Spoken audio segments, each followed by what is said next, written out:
Hi everyone, welcome to the third and the last day of Balcon. This talk is the art and science of security management. Am I right? Sorry? Yes. Yes, okay. So please greet our talker and enjoy the talk. Okay. Thank you. Unfortunately, this is probably the most boring talk of the whole event because this is what normally we are trying to avoid, and the part of security that is, boring because, attacking systems and hacking systems is fun, but trying to defend them, not so much. So we will be going, in fact, over some theoretical points, and we will also handle some hands-on issues. First, we need to understand the problem of security, so what we are trying to manage and what we are up against. Then we will understand the threats, who is attacking us and how they are attacking us. The main approach, or one of the approaches to security, is offensive security, so we will go over some techniques that you can use on a daily basis to see what's going on your own network. And we will go over some rules or tips that will help you keep your network and systems safe and secure. Any system administrators here today? Oh yeah. If you're not system administrators, that's even more boring for you. Sorry. Well, we are in the middle of cyber war. Newspapers love to talk about cyber war. I don't know the situation here in Syria, but in my country, it's every week we have news about cyber war. This country attacked that country, things like that. The problem is that nobody dies and there's no blood, there's no bombs. And we are talking about a war, but we don't really know what's going on. Just a brief history of maybe the whole information security problem. Everything started in 1903, even before computers. So an Italian named Marconi invented the wireless telegraph. And well, during a demo, someone hacked that wireless telegraph and sent his own message. So this might be considered as the first security breach, because as you might know, security, we have three main points: confidentiality, integrity, and availability. So since it was a breach of confidentiality and integrity, we can say that this is the first recorded security breach. I'll fast forward, don't worry, we'll not go year by year until today. Another interesting point, just to understand the situation and the problem today, is this machine. You know what this is, right? What is it, sir?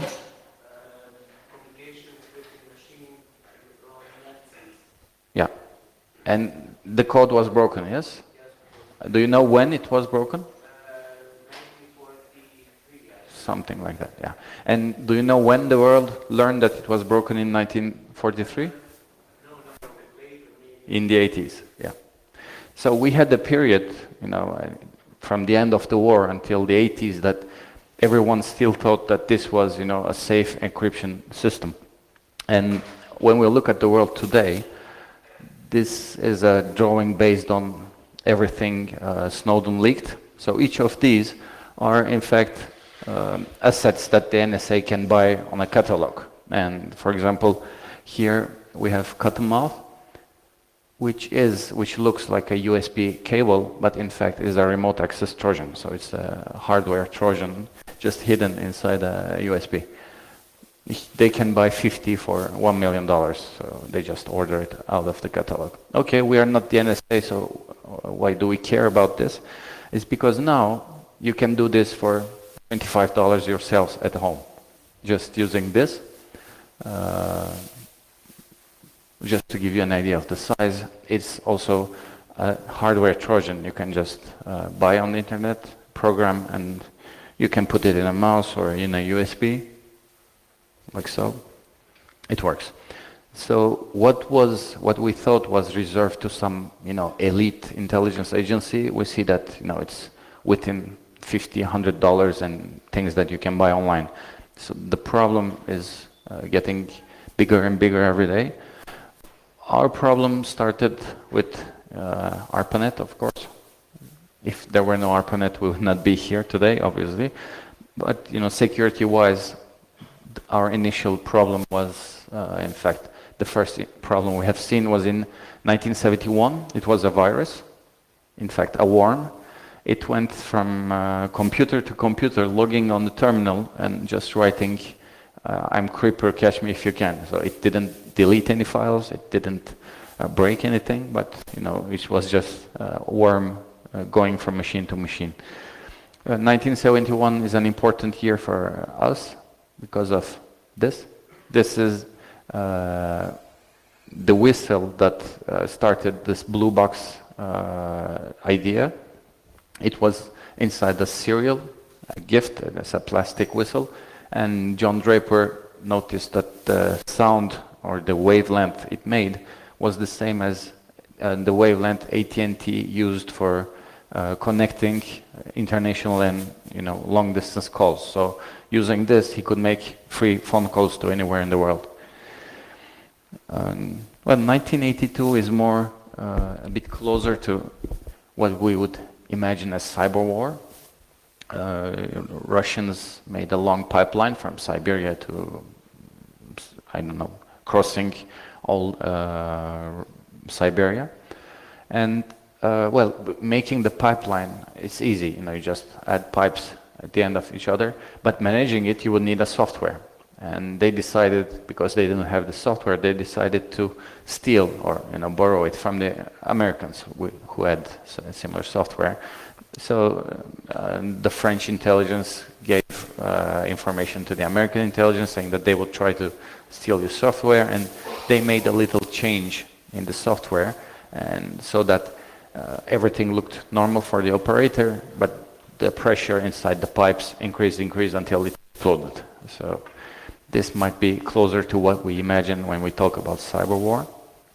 So the first time we had a problem with a software or a virus or a worm was Morris. It's a worm. It's just going from computer to computer. It doesn't do any damage as we would imagine. The problem was that the gentleman who wrote this worm, Mr. Morris, that's where the name comes from, he forgot to write a little check in the code. So this worm, when it was infecting a computer, was not checking if it already had infected that computer. So it could infect the same computer many times over. Well, 1 time, 2 times is not a big problem, but if you have the same worm infecting the same computer 1,000 times, it crashes. So it resulted in huge economical loss, and there was a lawsuit. Fast forward again, 2007 is an important year for everything that is, cyber war, cyber security. Well, you are, I think, familiar with the concept. Estonia decided to move this statue from the Russians, and the Russians said, "Don't move it," and they started proceeding with the movement, and then they started getting huge cyber attacks, so denial of service attacks, in fact. And the Ministry of Defense of Estonia back then says that they felt like it was,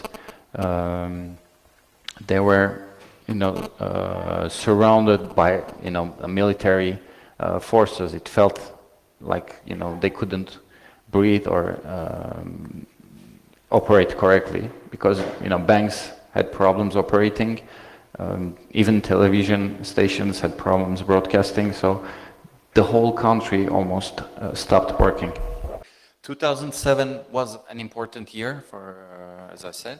That's because in 2008, in fact, the Department of Defense said that, yeah, in 2007 we got hacked, we just noticed it. And to this day, they're not really sure what was stolen. They believe that the blueprints of the F-35 fighter plane also was stolen, among many other things. So 2007 is the year that we start seeing these attacks more and more. From my neighborhood, an example again in 2007, in September, Israel bombarded a nuclear facility in that region of Syria. And what they did was just fly over Syria with planes that were made in the 70s or 80s. So it was not, planes that could evade radars or things like that. And these are the location of the Syrian air defenses. So they just flew over it and bombarded that nuclear station. That's not it. This is a newspaper clipping from Turkey. Someone found jet fuel tanks belonging to the Israeli army in Turkey. So we believe that they just made a round like this and no one saw them. So how did this happen? It happened, we believe, because they used a software called Sutter. It's a system that you load on your airplanes that allows you to hack, quote unquote, enemy radars. And so you can change the direction, show them whatever you want on the screen, things like that. Again, going in 2008, we had an explosion in the Baku pipeline, it's a petroleum pipeline. There was an explosion, and well, why do we think it is even remotely related to cyber and all these things? Is because someone deleted around 60 hours of security video, and the only footage that is remaining, it was not connected to the same system. It's a night vision camera, and you see two people with a laptop, walking around the place where this happened. So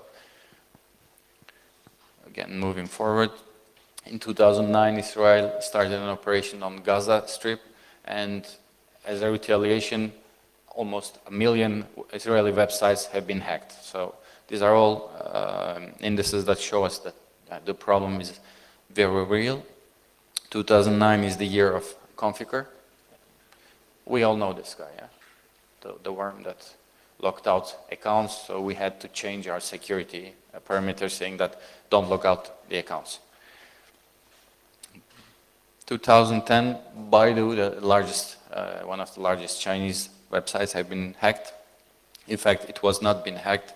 One of the DNS servers were compromised, so anyone who wanted to visit this website was redirected to this page prepared by the attackers that had nothing to do with Baidu's systems. 2012, things start to get really, really interesting.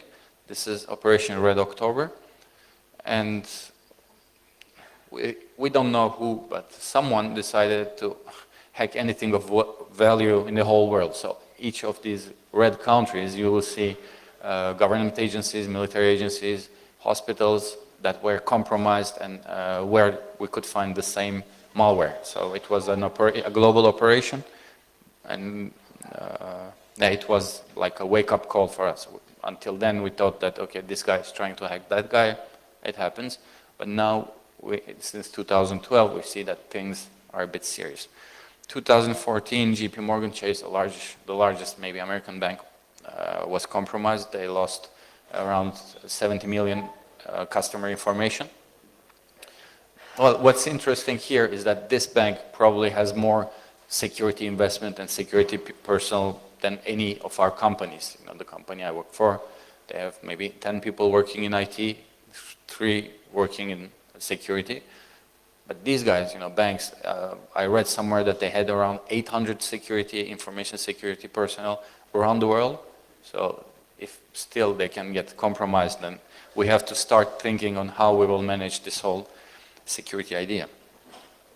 Just to finish up the idea of cyber war, why is it so popular? We will just look at the cyber weapons. So this is a weapon, right? Where do you use this normally? Yeah? No? No one's hunting here? Yeah? You are hunting, yeah? Ah, sorry. But we can just, take the same weapon and use it in a whole different context, and everything changes. So what makes it that, if you and I, we decide to write a malware, we write it, and every antivirus in the planet can find it, and how is it that the malware that these guys use, we don't see them for several years? So what's the difference? Well, the difference is mostly the resources they have to develop a malware such as, everyone heard of Stuxnet? Or, yeah, okay. to develop something like Stuxnet, you would need more than just me and him working on a few things, because as you might know, Stuxnet was signed with a valid digital certificate, so from a company. I will not give the name, but it was a valid certificate. It had so many. Sorry. No, you know. Okay. Everyone knows. Okay. We know that it infected, in fact, a very specific kind of equipment. We know where this equipment was used. It was used in Iranian nuclear plants. And, well, how it worked, it only targeted the centrifuge. So it was not a malware that we could write without having a very good knowledge of the Siemens systems, the SCADA, and how this centrifuge was working. So this is not something we can write just by reading Wikipedia. We need more resources. A similar threat is poison ivy. Poison ivy is a commercial, quote-unquote, malware. You can buy it online. It was used in an attack against RSA. It has many good features, so it looks for password hashes, for working processes. It can, find certain type of files, etc. So it's a very useful malware. How was it used in the RSA sample? Someone just sent an email to somebody in the finance department saying, okay, these are the guys we will hire next year. And, well, they opened it. And afterward, well, it was pretty much straightforward. The Excel document that was attached to this email was blank. Only on the second page, there was a Visual Basic macro that downloaded poison ivy from the internet. And that's how, in fact, they stole the algorithm that generated these one-time passwords. So RSA was producing this one-time password generator. My favorite malware is Flame, because we say that Stuxnet was around 500 kilobytes, a size very small. This guy is 20 megabytes, and it has been unnoticed for almost 2 years by every antivirus company. It has its own SQLite database on it, etc. It's really good. Stuxnet was designed to harm the nuclear plant or to break it. This is more geared toward intelligence, gathering information. So what it will do, it will check what you are using. If you are writing an email, it will take screenshots on several occasions. If you are talking with Skype, it will start recording the microphone, things like that. So it will give an almost complete control over the target. And of course, when we talk about Stuxnet and Flame, these are all malwares that mostly targeted countries like Iran. This is what we think, because Stuxnet only affected systems that were working in Iran. And, well, this is one of the replies or the responses that Iran gave. We think, we are not sure, but based on the code, there are some words that are in Persian inside the code. The command control server was located near Tehran. Things like that show us that this was made by Iranians as an answer. So we have a kind of war going on, but it's not the war that affects us on a daily basis. It's a more deeper. So we have Stuxnet and Flame on our side, what we can consider our side, and then we have several operations on the other side, each becoming better and better every day. So buying poison ivy might be difficult, finding the guys that sell it, etc. If you need something, you can buy Finfisher, which is a commercial remote access Trojan. It comes, very handy with the user manual, the CDs, the USBs. Very easy to use and, well, very easy to make an attack based on this. As we discussed yesterday and the day before, we have this romantic idea of cyber war, how things are going, but in fact things are a bit more different than we think. This is a footage from an operation or an exercise that was conducted in 2007 in the United States. So the question was, can someone shut down our electricity just with by hacking our systems? And the answer was yes, people could do it. And it came as a surprise to everyone. So there has not been any physical attack on this. It was just remotely payload, a malware delivered.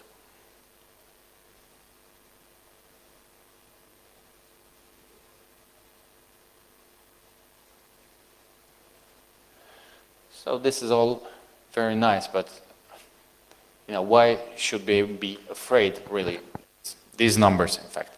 We know that anyone that enters a network, this is a corporate network, will go unnoticed for approximately 200 days.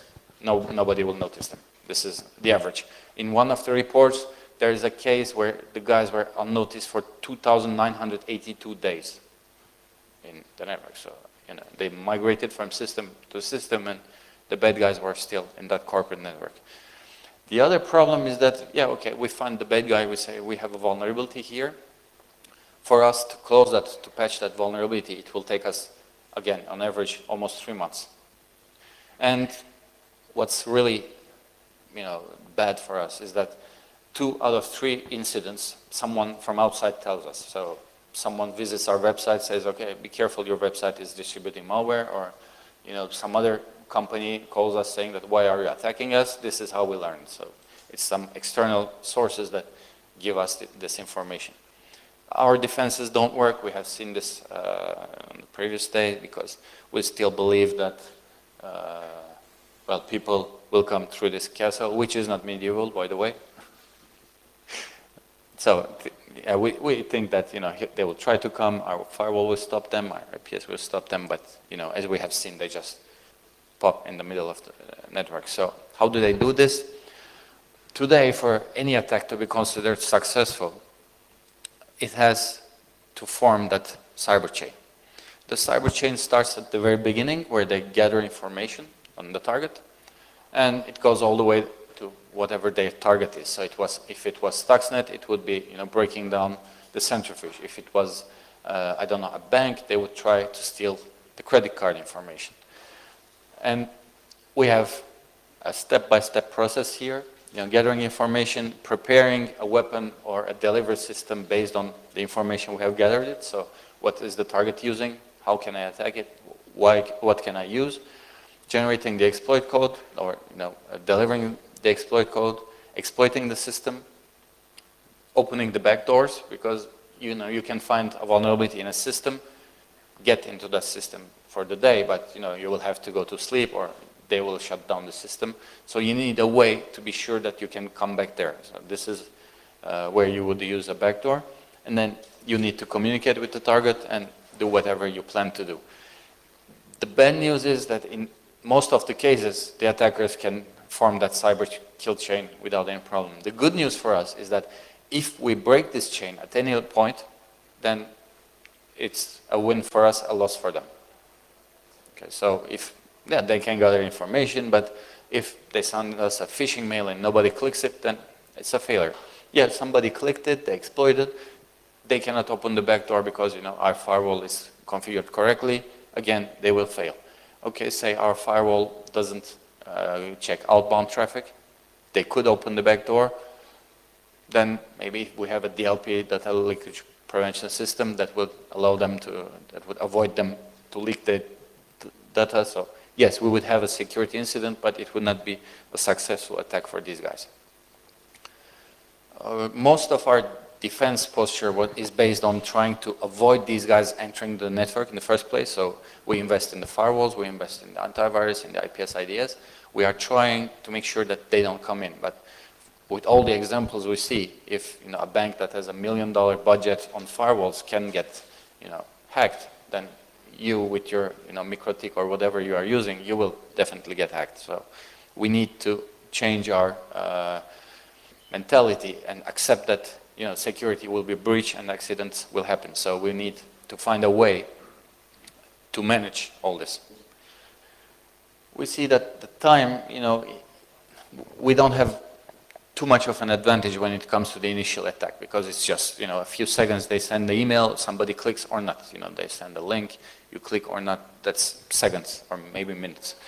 What is interesting is after they start to try and keep access and move laterally and find whatever they are looking for. You know, today, one of the examples I give a lot is if a bank just gave me an Ethernet cable saying, okay, you are a hacker, you are inside my network, here's the cable, just transfer you $10 million. Even this, you know, this is a perfect scenario, but even in this case, I would need, you know, first to understand how their system works, who has the authority to do what, and how money is transferred. So even in order to try to understand this, it would take me maybe a few days or weeks. So this is the only place we have a chance to catch them. We know that they will breach our security.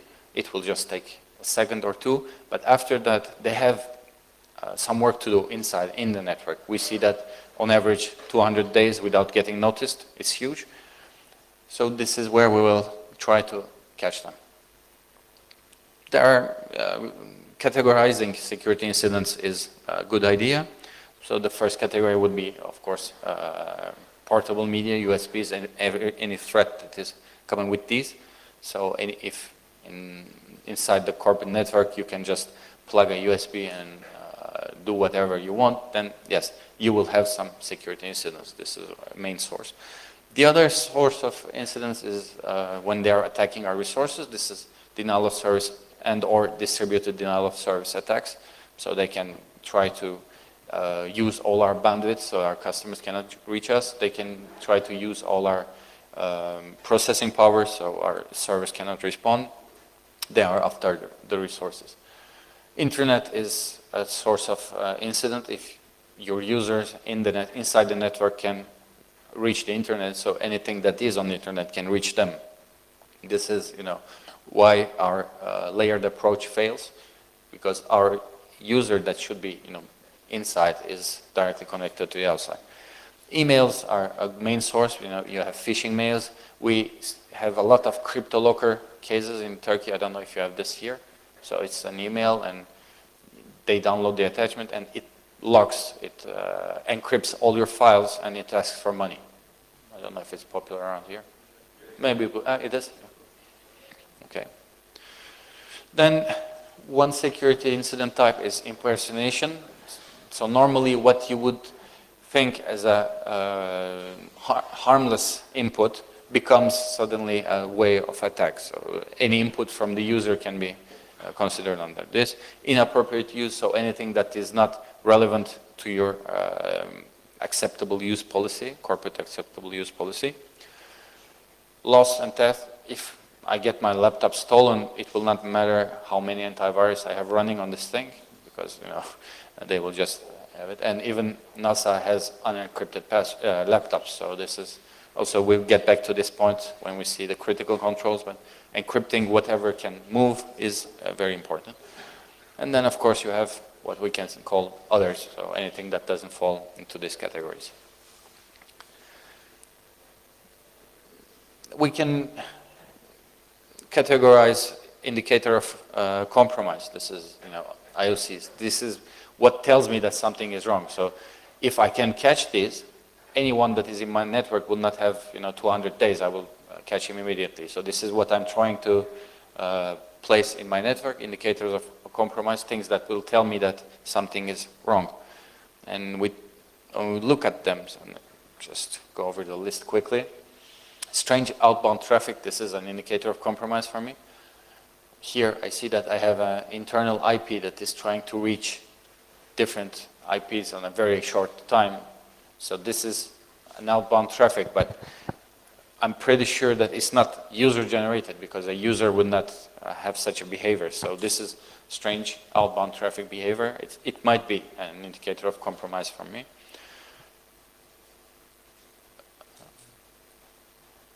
The time anything happens, so I have, for example, an accountant, the accounting manager, that connects at 1 o'clock in the evening and gets a report about sales. So this might be an interesting incident for me. The data type requested, data size, so it's taking the report for the last 10 years. That could be interesting. Geographical distribution of the traffic. So if I'm, you know, a local company, I'm just dealing locally, and every night at 2 a.m., 3 a.m., I have traffic going to Russia or I don't know, North Korea, then it might be an indicator of compromise.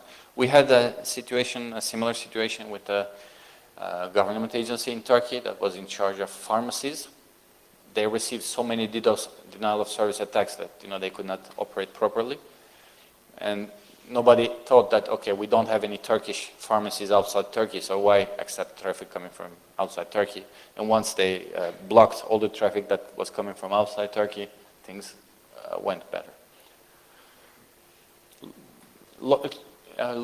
People trying to log in with accounts that don't exist, so you buy any software, you change the default username and password, and you know that on your network you never use the username admin, and you see that someone is trying to log in with admin, that will show you that something is going on. And things like a remote connection during working hours, so the guy is sitting at his desk, but you also see this user that is connected remotely. This is also an indicator of compromise. Database access, we see that on average this is where it happens, so this is the amount of data that is accessed and processed, and any peak such as this might be an indicator that something is going wrong. Larger HTML requests than normal, say I'm selling things online, I have a basic online shop, and people are paying with their credit cards. So what I would expect each transaction is only one credit card number, one date, and that's it. But say an attacker is trying to get all the database with an SQL injection or something, he will, of course, dump the old database. So that will create a larger, much larger HTML request. It would show me that something is wrong. Requesting the same URL many times over, as you can see.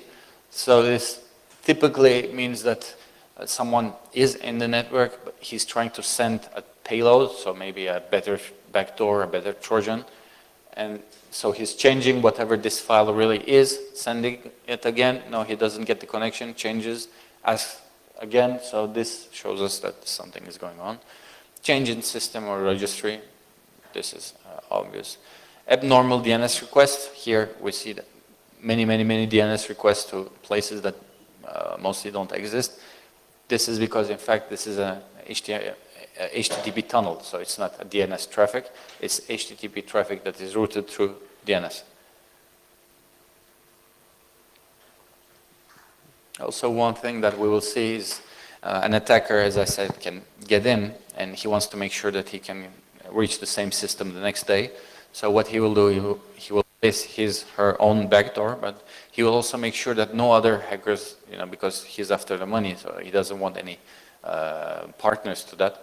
He will or she will sometimes just update and patch your systems to make sure that nobody else uses the same weak vulnerability.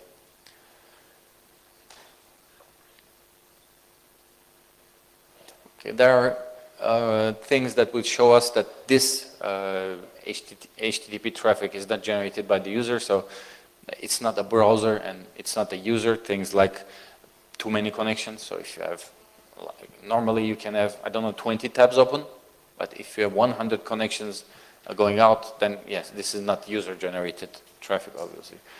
The traffic is mostly asymmetrical when it comes to botnets, especially because it's using your resources to attack another place. So normally, if I'm just browsing the internet, I would see a traffic that is rather symmetrical. So upload, download, more or less going in the same direction. But if it is used in a botnet, in a denial of service attack or distributed denial of service attack, then I will have what I call asymmetrical traffic. And of course, denial of service attack or distributed denial of service attack. This is my company's normal, regular internet usage, and this would show me that someone is trying to take me down. Indicators of compromise are not only technical, so there are some non-technical IOCs. This guy was working as a system administrator in a company, and one day his boss calls him around noon. He says, "You're fired, but you will still work until 5 o'clock. He says, "Okay." He goes to his desk and he writes a small script that would change the credential of the 4,000 servers this company had on January 1st. So, just as a revenge. Fortunately, it was noticed earlier, but after he was fired, he worked for Bank of America and GE, so just to give you an idea of the threat. The non-technical indicator of compromise are more difficult to find, but they are more critical for us because we put the user in the middle of, in fact, everything we are trying to protect. So if this guy decides to do something, he will do it because we have given him the resources, the access, the authorization, and everything. Anyone went to any vendor event? They have this advanced persistent threat. Or anyone heard about this? The advanced APTs? No? Well, you will in a couple of years, I'm sure. The approach is that, okay, the landscape, the security landscape or the attacks have evolved. Now they are not hacks or attacks, they are advanced persistent threats. So people are more advanced, are trying to hack us, but they will keep trying until they can. And this is some maybe marketing idea or gimmick, but the truth is that we have some changing threat. We also have a larger attack surface. So these are two things that we cannot argue with. We have more things on our network connected to the internet than ever before. 10 years ago, what did you have at home connected to the internet? You had your PC, right? Today, you have your laptop, you have your tablet, you have your phone, you have your wife's laptop, tablet, phone. So any house has almost 4 or 5 devices that are connected to the internet. It's the same thing at the corporate level. So before that, we had only computers connected to the internet. Now we have air conditioners connected to the internet, printers connected to the internet, everything gets connected. And one of the problems we are facing is how much money we will spend on security. So if, say, our company is a €1 million company, we cannot spend €1 million on security just trying to keep ourselves safe. So this is also one of the problems we are facing. That's why we will see later on that we will have to prioritize and categorize all these threats. We will make a vulnerability scan, we'll get some results, but where we will start to patch or to update. And also, business is good for online criminals. In 2011, if you and I went to rob a bank in the United States, on average we would earn $8,000. So it would really not be worth getting shot at or dying for $8,000. But on the internet, you can earn or steal $8,000. You have less risk because no one will shoot at you. So this makes that people or criminals start targeting the internet more and more. So in a regular crime or criminal, he would have so much risk for so little gain. And when you do the same thing online, say you hack a bank online, you don't risk dying, right? So the risk is less and the earning is more. Just to go over the advanced persistent threat cycle, let me not bore you with this. So this is what APT or how APT is defined, a sample attack. So the attacker gets one victim with a phishing email. The second step would be, once she has compromised this machine, the second step would be, of course, to be able to move inside the network, because say this is a spice company producing spice and herbs, something like that, and what they want is secret recipe.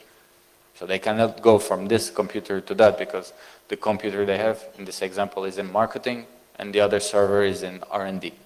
So what they will need is something, another authentication level, another authorization level that would allow them to move much easier on the network. So they go for the domain controller mostly. They get a few other computers so that this initial victim in marketing can go on holiday and go for a business trip. So she might not be always on the network. So they need other machines on the same network, and they get what they come for.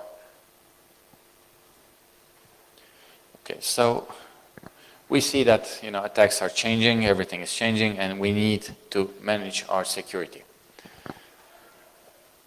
The way to do it, you can do it based on experience. So if you have been working as a system administrator for 10 years, I'm sure you know all there is to know. But we have some guidelines that show us how to do this and how to handle this.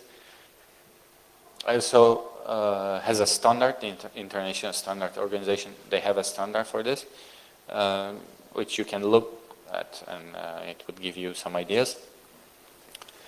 But managing security is in fact, all about being able to watch or to understand what's going on and where we are going. So say that very simple, I would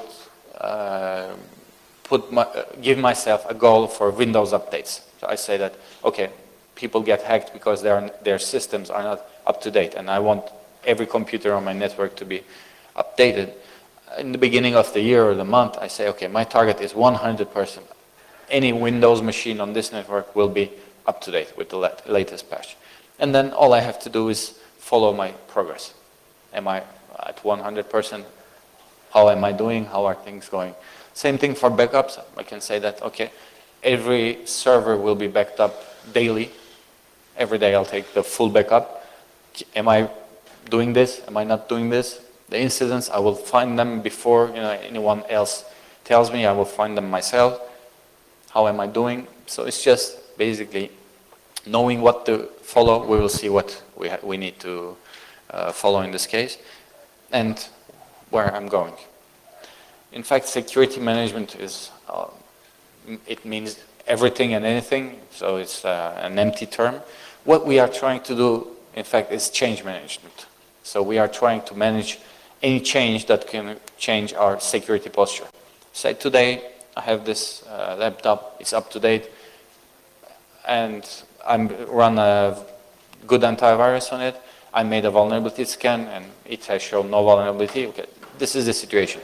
There are many things that will make this situation change almost instantly. A new vulnerability can be found on this system, so this is a change. A new update can come up. A new antivirus signature can come up. The vulnerability scanner can change. Someone can just install a new software on this one. So anything that changes my present situation, I will have to manage. So what are these updates, patches, upgrades? And of course, by doing so, I will try to keep the systems accessible, because I cannot say, okay, don't visit our web page because we are updating on the server. This is not something I can say. And on confidentiality. The information technology infrastructure library helps us, in change management. It's a way or a guideline to manage IT services. And they are focusing on change management. So anything that I will change, I will first have a change consulting board, so I cannot, pass updates just because, there's a new update. I will need to consult a few people, make sure that, yes, it's okay to get this update. How will I do this? And in fact, it's maybe easier explaining that way. So just to understand what I will change, if it's an update, a new software, or a new operating system, prepare for it. So it means that I will also test it before applying it to make sure that nothing crashes, to make sure that my hardware supports it. I will apply this, and I will control this. I will check if it's exactly what I intend. So maybe I run a vulnerability scanner, it finds a vulnerability, I say, okay, I need to update my Windows. I update it, I run the vulnerability scanner again, then I should be okay. If the vulnerability scanner finds a new vulnerability, then I should address it as well. Vulnerability scanning is important for us because it's the only way to know if I have a vulnerability. There's another way I can be sure that I have this vulnerability. So I have to decide on which systems to scan. If you have a rather small network, you can, of course, scan all the systems. But if you have a network with 2,000, 3,000 clients and 100, 200 servers, then you cannot scan every system every day. You will have to choose which ones you scan and how you scan it. And of course, how to scan it. This is also a question I need to answer, because at the end, what I'm trying to make sure is that I know exactly what I'm doing. I'm documenting it, so if anything goes wrong later on, I know where I made that mistake. I also need to follow new vulnerabilities, because the vulnerability scanner, okay, he will find a few things, but recent vulnerabilities or vulnerabilities that are not covered by the scanner, I need also to check. So computer emergency response teams, they have mail lists. I looked for the one in Serbia, but I couldn't find it. Anyone knows if there's a computer emergency response team in Syria? In Serbia? Sorry. No? Okay. In Syria, I'm sure there are none, but security companies, they like to send emails, marketing emails saying that, okay, there's a new vulnerability, Android has stage fright, there's Ghost, there's Heartbleed, there's Shell Shock, so these are also good for us. And maybe you have professional mail lists that could also give you an idea. So that I know what I will do, basically, I need to understand what I'm trying to protect. So I need a list of my assets.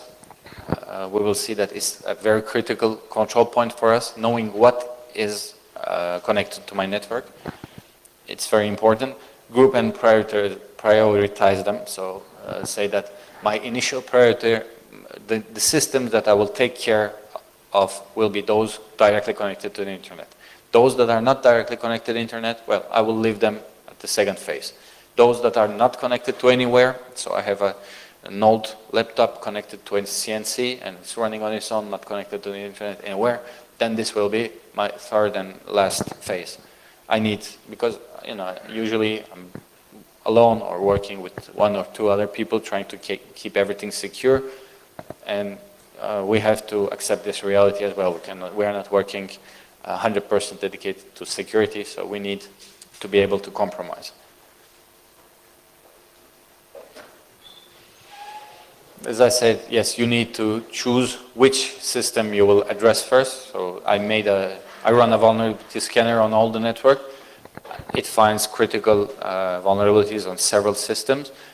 Where do I start working? Which do I handle first? Yes, those who are reachable by the attacker should be considered first. Those who have a known exploit for, so the vulnerability scanner finds a vulnerability, I look on Google, on exploit database, I find that there's no vulnerability for that, there's no exploit for that vulnerability. I might say, okay, I'll leave it for tomorrow, then I will take care of systems that are more critical for me. And whatever I do, it's very important for me to check if what I did helped me become more secure.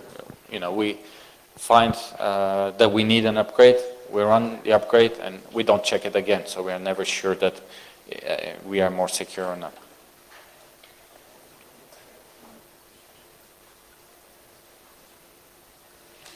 Locating systems and vulnerable services, this is one of the things that the vulnerability scanner will give me. And I don't know if you have any compliance requirements here in Serbia, like PCI DSS or a government standard, or no? No, okay. So if you had, you would also check for this. The vulnerability management is rather easy. These are things that, unfortunately we cannot give out as a checklist, because every network is different from the other. Every risk position is different from the other. So one company might say, okay, I only have my emails on whatever is connected to the internet, and I get my orders by fax, so they're not so critical for me. This might be an approach. The other company might be doing online business, and they might have an online store, something. So anything that is connected to the internet for them would be more critical. So what I'm trying to do here is to give you the basics so that you can apply this to your own situation or company. But things that work, obviously, is knowing what you have on your network. This is important. Most of the time, people don't know what is on their networks. This is my personal experience with my customers. We always find machines that nobody knew about. Follow new threats and vulnerabilities. We know that, for example, this government agency has been running Solaris Unix systems for 10 years, and there's a new vulnerability on Solaris. We call them saying that there's a new vulnerability. They're not even aware of it. So you need to follow whatever comes up regarding your systems. This is also something you should do on your personal life. If you are using Android, for example, you have to know that now we have a new vulnerability called stage fright, and things like that. Set your priorities because you cannot, update everything at once and be safe. It doesn't work that way. Test and control. To do this, policies, boring things, but policies will help us a lot. So just to give you a few examples, if I have a database on my network, I have to know how people will connect to that database. I need a policy for that that tells me exactly how they will, if I have a customer database, and who would connect to that. Marketing would connect to that, sales would connect to that, accounting might connect to that.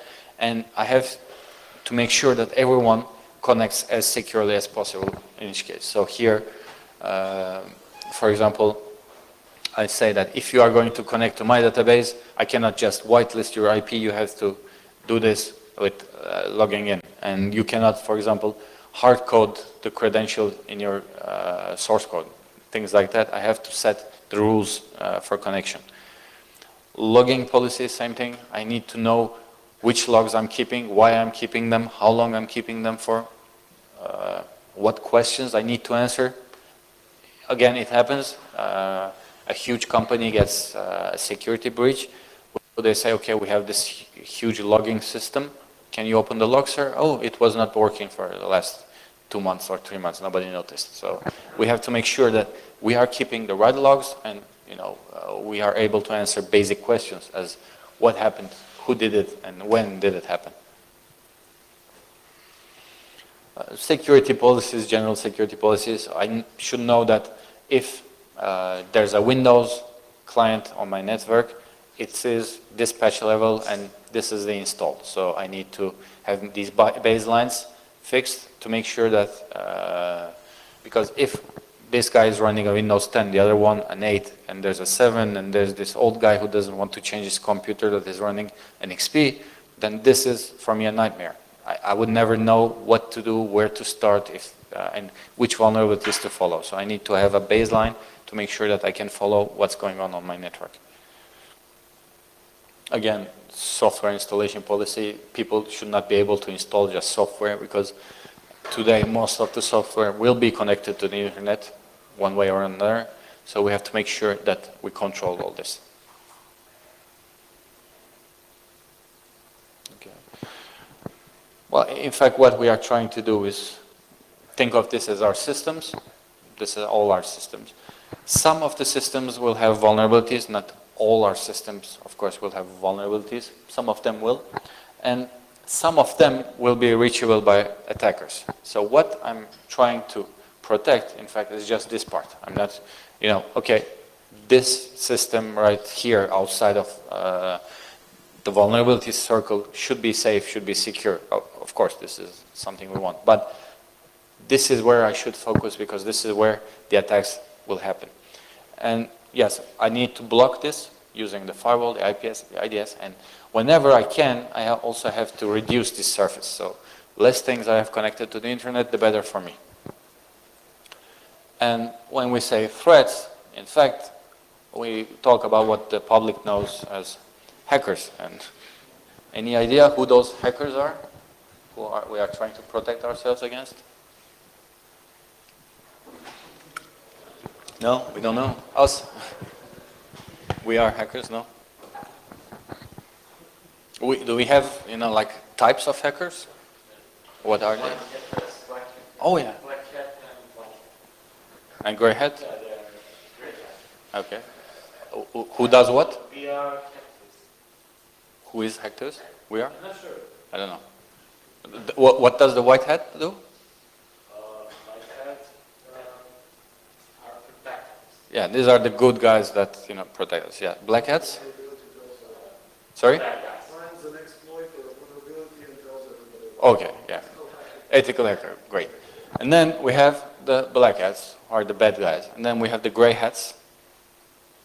Half an hour. Exactly, yeah. Depends on who's paying better, yeah. And then, yes, we have hacktivists like Anonymous and the whole thing. But if we start listing these guys as such, then the list goes on and on and on. So, and what we are trying to do is, in fact, the boring job of trying to, protect ourselves. So if we want to manage security, okay, we have seen that we need to understand what we are trying to protect. We need also to understand who we are trying to protect it from. So we will just skip those categories and, use a bit more scientific approach. Who attacks us? Okay, it's other countries, they attack us. Yeah, this is what we have seen and are seeing. Criminals, they are after our credit card numbers, they're after our Facebook accounts, they are attacking us. Activists, like Anonymous, they don't like what we do, or Greenpeace, they don't like what we do, they are attacking us. Insider threats, people who are working for us, because we don't pay them enough, they get pissed off, as we have seen in the other guy. We are firing him and he's just leaving a script. And insufficient product and configuration is also dangerous for me. I can buy, the best firewall in the world, but if I don't have the rules on it, it's useless. Usually, when I meet a customer for the first time, they tell me, okay, but who would attack us? We are not that important. We are the Ministry of Agriculture. We are the Ministry of, I don't know, tourism. Who would even care about us? This is the question they ask. The problem is that, in fact, no one cares about you. Say the internet is a huge neighborhood. Okay, we are all living in the same neighborhood. The internet, yeah, it makes sense. Yeah. And this is our home, and we are keeping it very shiny, very tidy. We buy the latest software, we update, we upgrade everything. The problem is that the neighborhood, in fact, does not look like this. The neighborhood we call internet is, like this. And let's meet the neighbors. So we are, connected to the internet as, I don't know, tax-paying, honest citizens, but somewhere in the world, some other guy is connected to the internet for a whole different reason. So just because we are not interesting to us, it doesn't mean that we are not interesting for other people. That's why it's important to understand who we are trying to protect ourselves against. Well, other countries, this is the bad news. There's absolutely nothing we can do. So if the NSA wants to hack you, they will. It's not a matter of if, it's when. They have the resources, they have the money, they can buy things, they can buy people. So it's not really worth spending money trying to protect ourselves from these guys. It's not our job.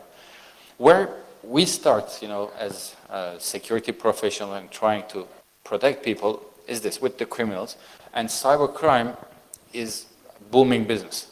It's difficult, of course, to have the exact numbers because there's not like a chamber of cyber criminals, so they don't keep such statistics. But once in a while, we have someone like the Interpol or the FBI just publishing a number.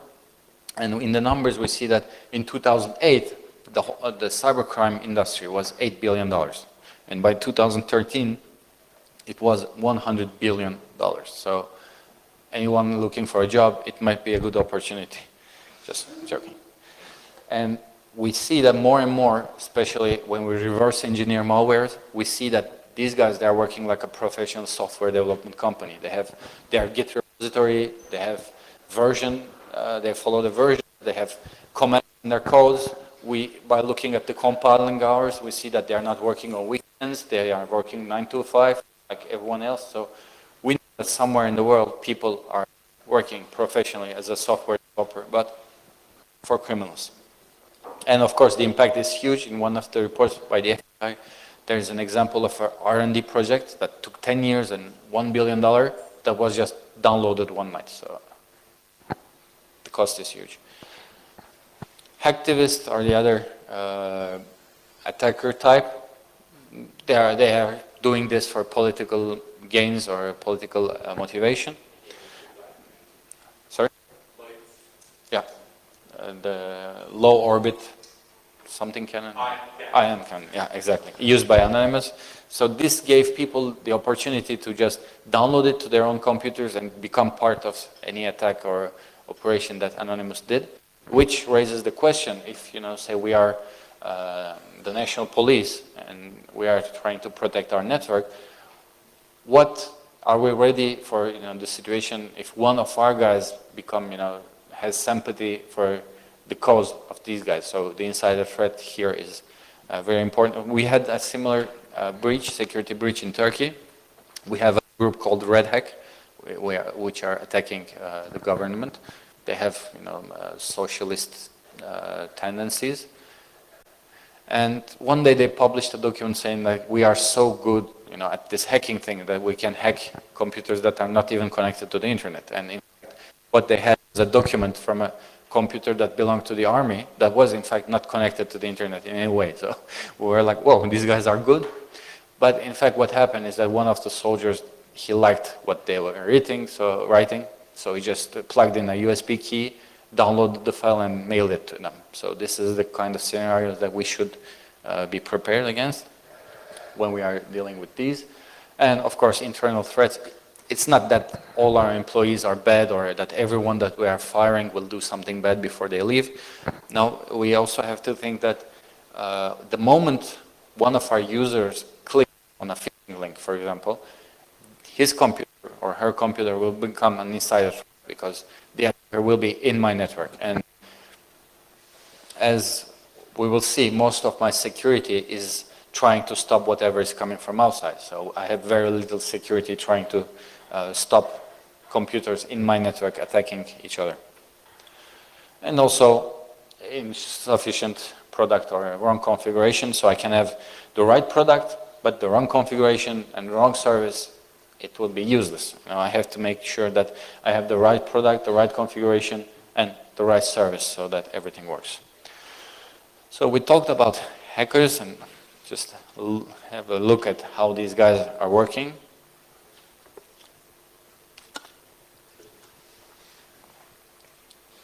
Basically, what we see is this. It's called the hacking cycle. In any ethical hacking course, you will start with this. It says that, yeah, they gather information, they scan your network, they exploit your network, they find a way to stay on your network, and they delete their traces. And this is what we'll just quickly go over. Gathering information, you can do it in two ways, completely passively, without touching, whatever system you are attacking. You can just use Google to find things about them, or you can just do it more actively by scanning or banner grabbing, things like that. Our aim with footprinting or the initial phase is to understand what I'm attacking. I'm now thinking as an attacker, I have to understand what systems they are using so that I can attack them. And what do I need to answer? Yeah, the domains they are using, because if I'm going to hack the Ministry of Agriculture, I need the domain. I need the IP addresses, because to be sure that I'm not attacking some other place. What they have working with services, okay, they have a web server, they have a mail server, but do they have like a SIP server? Are they using voice over IP, things like that? What access control mechanisms they have in place, the network protocols that work, the VPN access points, so anything I can find that would help me build up my attack or plan my attack is helpful. I also need some system information more in detail about the server, the clients, the users, the routing tables, if they are blocking access from a certain IP block or no. If they have, for example, a policy for password, if they say at least one capital letter and one special letter or special character, I'm pretty sure that the capital would be at the beginning of the password and the special character at the end of the password. So all this for me would be information. Information about the organization. For example, if I'm going to send a phishing mail, I need to make sure that it looks corporate, it feels corporate, maybe it's for someone that works there.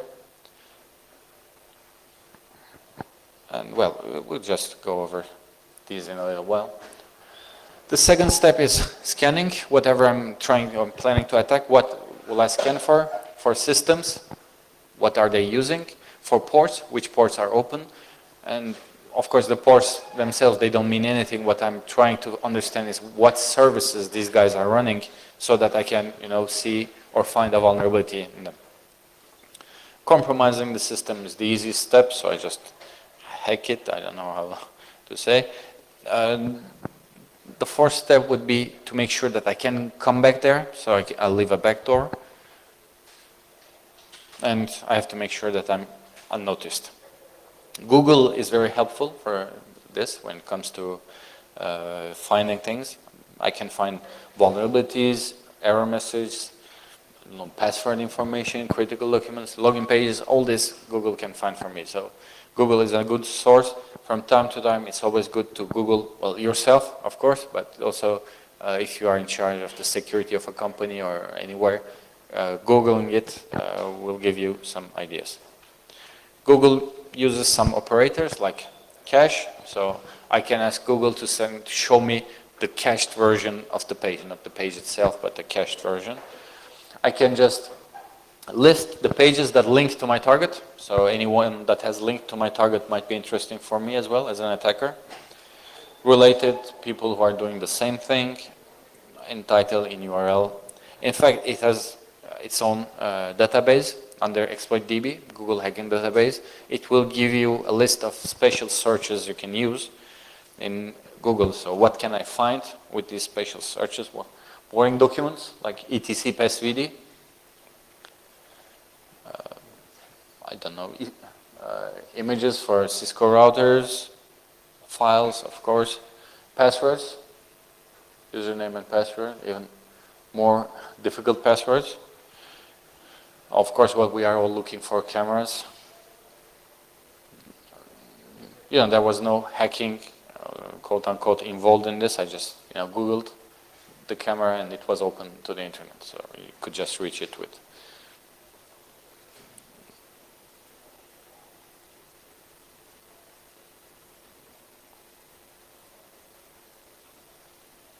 Okay, so I have to make sure that I understand what I'm attacking before I'm even deciding to, what to do. And what will help me after I've gathered all this information I could on Google, what can help me, of course, is scanning. So with scanning, I try to find the systems that are working, what services they are running, and if there are any vulnerabilities, yes. So to find if a system is working, one thing I can do is just send a ping packet, right? I can just send a ping, and if it replies, the system is up. But some systems will be up and not reply to ping packets. This would be configured as such as a security measure. And yes, you are right. This doesn't look very hacker, so maybe a black screen would be better. I can just send a normal ping packet, which would be ICMP echo request, but I can also use Nmap, which is a tool that you can download and install on your computers to send a ping. Nmap will send a different kind of ping packet. So if the system is configured not to accept or not to reply to ping packets, this might be helpful. And just let me show you on the machines. I think it will be much better.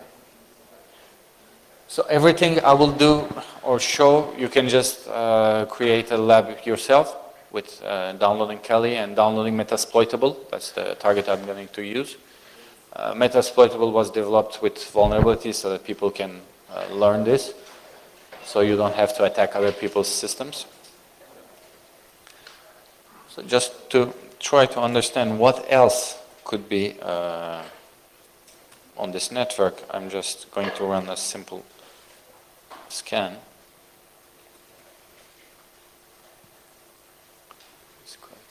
So I'm just asking Nmap to send a ping packet to this subnet, and it will just send a ping packet and show me the systems and the IP addresses that replied.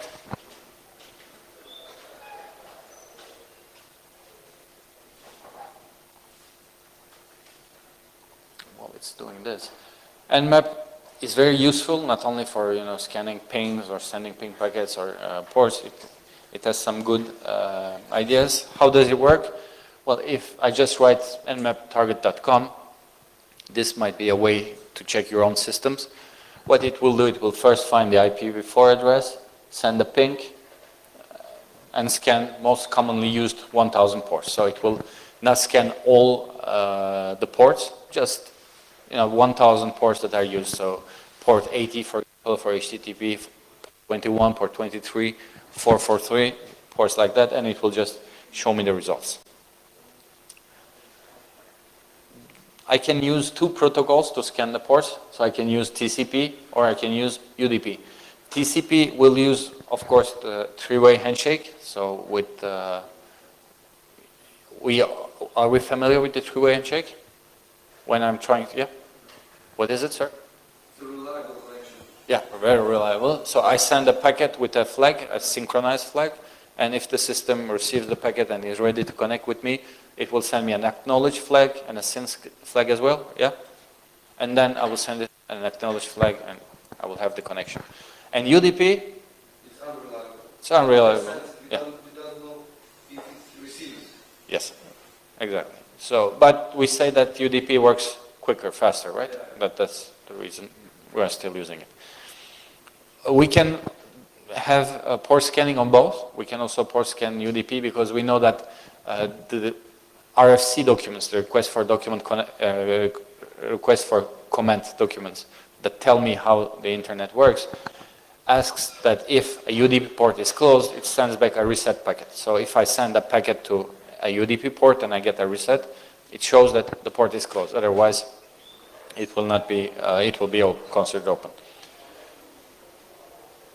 Here are some interesting ports to check for HTTP with TCP. So AT for HTTP and all these services that could be interesting. So the idea here as a information security manager or the guy who handles security is to make sure that none of these are open in a server that should not have them open. So this is a way to check it. There are several options we can use with Nmap to scan the ports. So I can just give it the port number. So I say, okay, scan port 22. I can ask him to scan for a service. So he would scan for ports or ports that are used by this service. I can scan multiple ports, so 22, 25, 80, just these three. Or, an interval from 80 to 90, go ahead, scan them all. Or using this, scanning every port that is available. I think I have, yeah. I'm running this on a virtual machine, so please ignore this and this. It tells me that there's a system running here on 168, 189, and 135. So I know that there's something running here. Now I just have to find what really it is. So I'll just clear the screen, maybe just, yeah. To understand what was running there, I could just run Nmap as it is.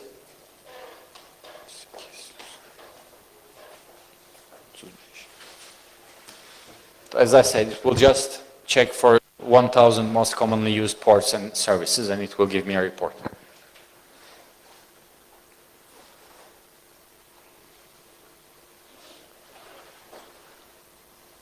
What I did was a ping sweep, so just to understand what services might be running, what systems might be running. I can use also options like don't send a ping, because Nmap, what it will do, it will first send a ping, and if it receives an answer, it will scan the ports. If it doesn't get any answer for that ping, he will not scan that system. So if I want to make sure that it goes and scans every system, I have to ask him not to send a ping packet. Or, I can just send not a regular ping, but, a SYN packet or a UDP packet just to make sure that the system is on. Okay, here it has listed what it found. As I said, these are among the 1,000 most commonly used services. So, of course, you have FTP, HSS, and MySQL. It was able to locate them all. So maybe to try to understand what the attacker would do next is that this is good information. We know that, for example, IRC is running on this system. But this is not enough for us to build an attack or to plan an attack. We have to know which version of IRC so that we can look around if there is a vulnerability known for this system or not. For this, I would need Nmap to tell me the version of it. So I can just add some parameters to my earlier scan. I can just ask him to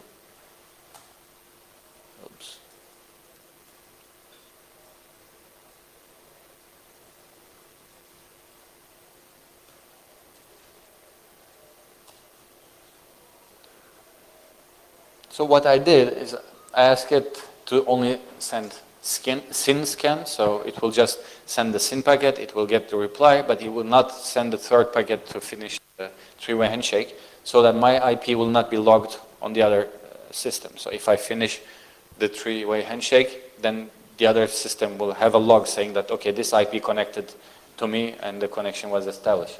If I don't finish the three-way handshake, then I will not have this log, which might be interesting for an attacker. And then I'm asking it to scan for the version. So if you find a service, just try to understand which version it is running and what is the operating system of that target. Again, since I didn't give it any port number, it will just scan for the 1000 most commonly used ports.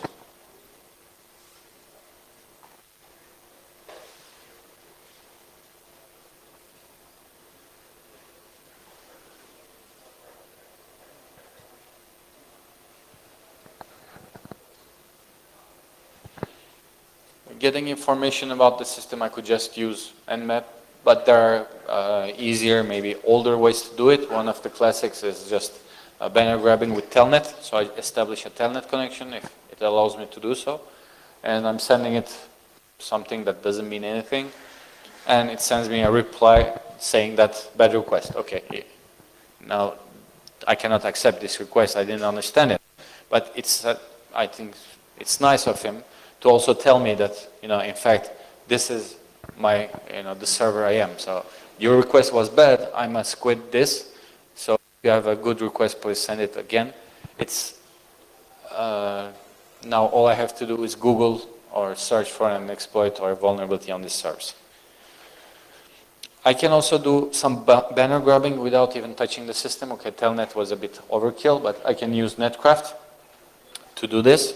And Netcraft will give me some information like this. So the IP address, the DNS admin, reverse DNS, all this. And it will also give me the web server it is running, the date this was seen, the IP address, and also the NetBlock owner. So here, for example, I don't know what this site is, but I can imagine they changed their data center or something. Again, same thing here. These guys changed even more. Here I had a better indexing, then they changed to Nginx. And here I see that the NetBlock owner changes. Again, same thing with more detailed, maybe fingerprint sometimes.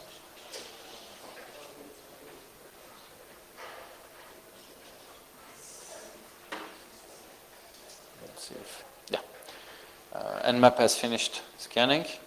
So now we see better results. So we were talking about that IRC. We know that it was in fact Unreal IRCD. Okay, that's the version.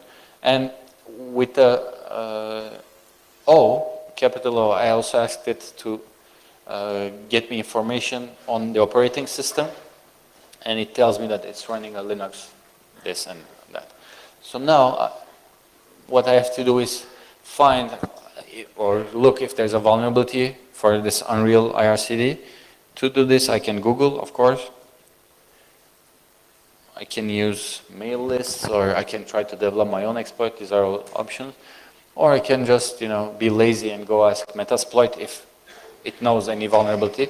Metasploit is a framework that gathers commonly known vulnerabilities. So if there's something, most probably they will have. They have nice banners at the beginning, if you're into that kind of things. Anyway, I will just ask him to search for Unreal IRCD. See if it finds anything. Yeah, he found 3 exploits. The exploits are ranked, so I have a good, excellent, and good. It will also tell me what it does. So it's overflow, but here it says command execution. So if I'm really trying to get my hands on the system, I would prefer command execution than anything else. So I will just ask it to use it.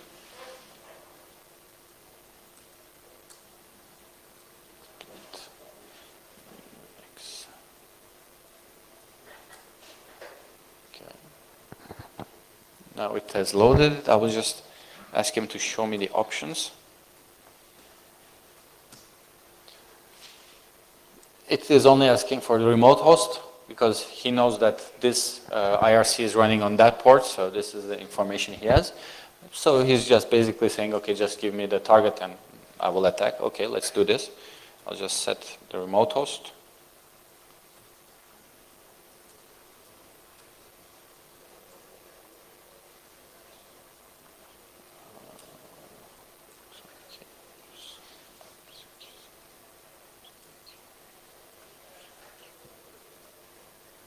Okay, I'll just ask him to show me the options once more to be sure.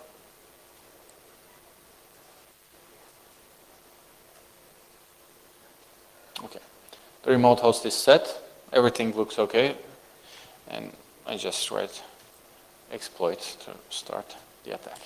So if everything goes well, I will have a shell. But yeah, exactly. Okay, my bad. Should work now. It's basically sending the backdoor command and the payload. For those who were in my presentation yesterday, it's just sending the payload.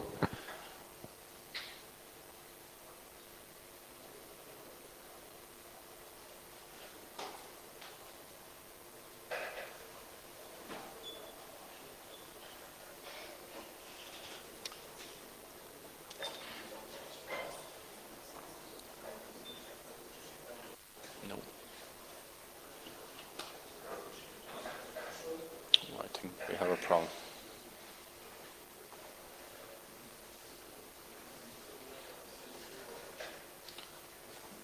Oops. It doesn't work. I'll just try something else. Maybe another exploit on another service it was running. Let's see what they have.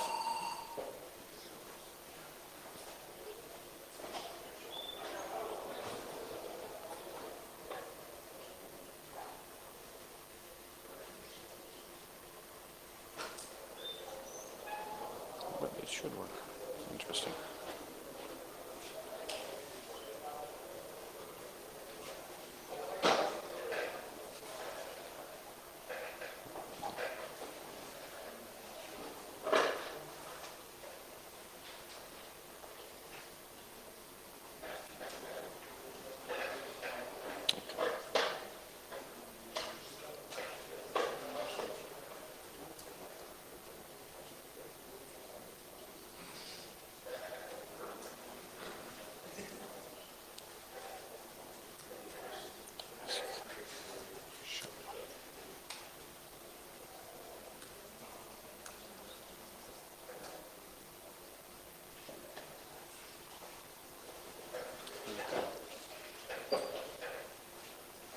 I think I'll just have to turn it off and on again, see it works.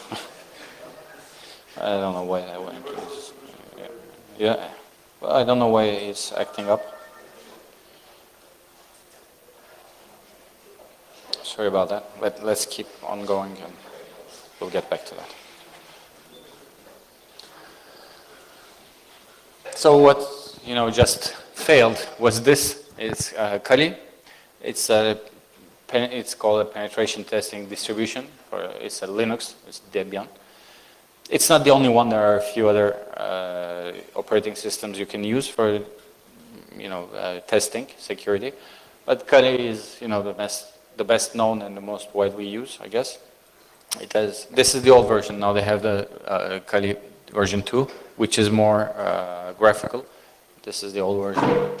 And you will see that everything is categorized very neatly. So whatever you need from information gathering to vulnerability analysis, if you have some vendor-specific tools, web applications, password attacks, if you are trying to crack hashes, things like that, wireless exploitation tools.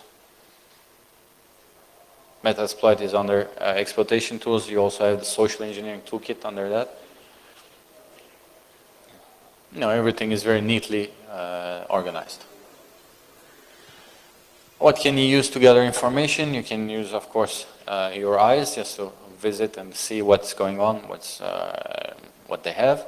You can use Netcraft, the site we have seen that indexes the operating system and the banners. You can use things like FOCA, and it would extract metadata from Office documents. So if the document they have published contains a username, an IP address, a printer name, it will extract it. Forums and LinkedIn are all good. Shodan is also a good source. You might want to check if any of your IPs are in there. Here, for example, I just was looking at what they have in Novi Sad, and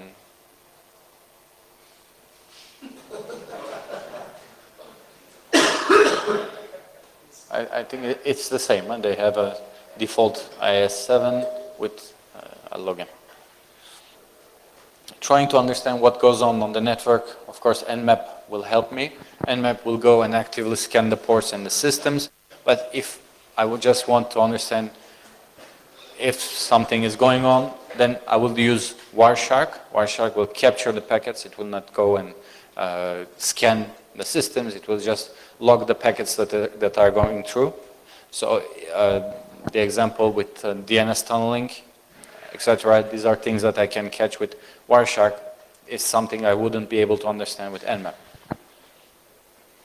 Vulnerability scanners, you have some open source ones or free ones, or you have commercial ones like Nessus or Kinetics.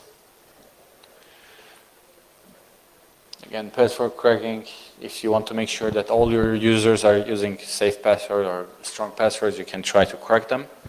Tools you can use, remote management, backdoors, and denial of service tools. So Loic we have seen. Slow Loris is a tool that will exploit, in fact, the way that the three-way handshake just worked. You know, we have talked about the three-way handshake.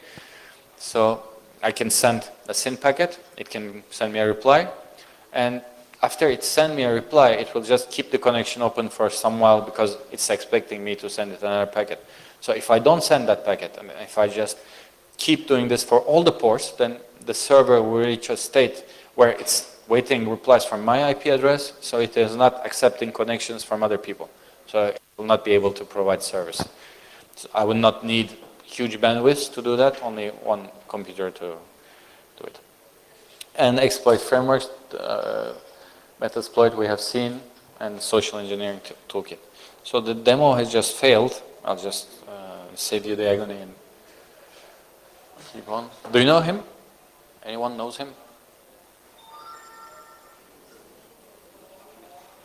Really? Who?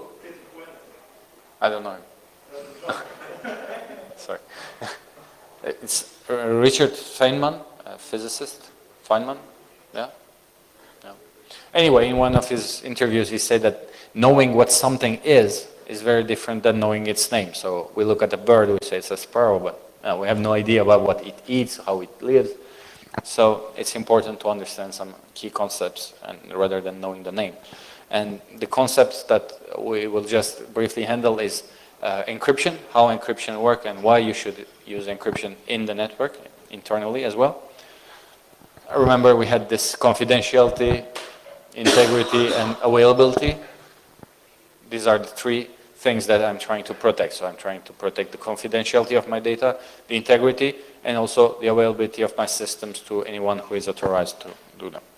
And encryption will help me a lot in this. So the basic encryption process is I have a letter, I change it to a number, and I send it over. The other guy knows that, yeah, if it's a 1, it's A, and we can understand each other. But if someone gets a hold of the message, he will not understand anything. This is the idea. But we are today, the way we are using encryption is also to confirm the source of any data. So this is how HTTPS works. It tells me that, okay, you are trying to connect to Google, and this is in fact Google, not some other places. So it helps me with that. Encryption can be handled or categorized in two categories. One is symmetrical, just the example we have seen. So A is 1, and the other party knows that 1 is A. So this is symmetrical. Everyone has the same information, the same key. Yeah, it's useful if you are, for example, in a classroom just exchanging notes, but if you are trying to send an email to Japan, then because you will have to send the key first, it's not practical. That's why we came up with the idea of asymmetrical cryptology or encryption. There are 2 different keys that encrypt and decrypt the same message. In fact, we don't have 2 keys. We call them private key, public key, but if we think of them as lock and key, then things might be more understandable. What I do basically is everyone has a public key. This is published on your website or under your email address. I have the same thing. And when I'm going to send you an email, I'm using your public key to encrypt it, because you only have the key that can open it. So that's how it works. And same thing if you are sending me a message, that's how we are using it. We see encryption a lot today. And the Bitcoin is an encryption algorithm. SSL, all of those good things are in fact encryption. This is how they come in our lives. What I would advise you is to use the hash of documents or files, that we have a hash value. And if we change even 1 letter in the document, so here I had the document, I just put a dot at the end, I have 2 different hashes. So it's important for us to follow and to regularly check the hash value and the size of anything that we are trying to protect. So if it's a configuration file, if it's a log file, well, the log file would change obviously, but a configuration file, the registries, or a customer database that we are trying to protect, we need to make sure that nothing changes. And there are open source tools, or you can just write a small script for this. Wireless, everything is going wireless. Yes, it's easy. We don't need the construction. We don't need cables. We can just connect. But the problem is that before wireless, no one, would plug a cable in their wall and just extend it all the way to the street and just leave it there. This is not something we would do. But today with wireless, this is exactly what we do. We allow people to connect to our networks, and if we are not careful, they can connect. Because what we do is that we have a cable network, and wireless is becoming the extension. But wireless does not stay inside these walls. You can have wireless access outside the walls. It's also good to have 2 different wireless networks in the company or wherever you are working. One for example, visitors, for guests, and the other one for business or whatever segmentation you have. How does it work? You have 2 options. You can either have no password, like they have here, or you can just have a basic password. You will see 2 main ways these are encrypted: WEP, WPA.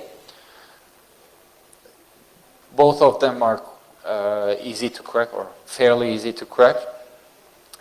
The WEP sends something that we call initial vector with each packet, so it's a part of the message that is not of the packet that is not encrypted.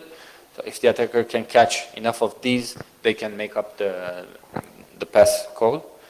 Or with VPA, which doesn't send this unencrypted part, what we need is to catch the initial handshake. So as we have seen, there is a handshake here. Can I connect? Yeah, can you please encrypt this? Yeah, the encrypted version is this, if it's correct. If I can catch enough handshakes, then I can find the password. The most common type of attacks on wireless you will see is man in the middle. So how does it work? I have a poor user that is connected to an access point. The attacker first sniffs the traffic for some while, because what it's trying to get is the MAC address and SSID and channel info of the access point. That's what he will need. And then what he sends is the authentication request. The authentication request is a special packet that the access point sends to the client saying that, okay, can you just drop off for a second, I have something to do.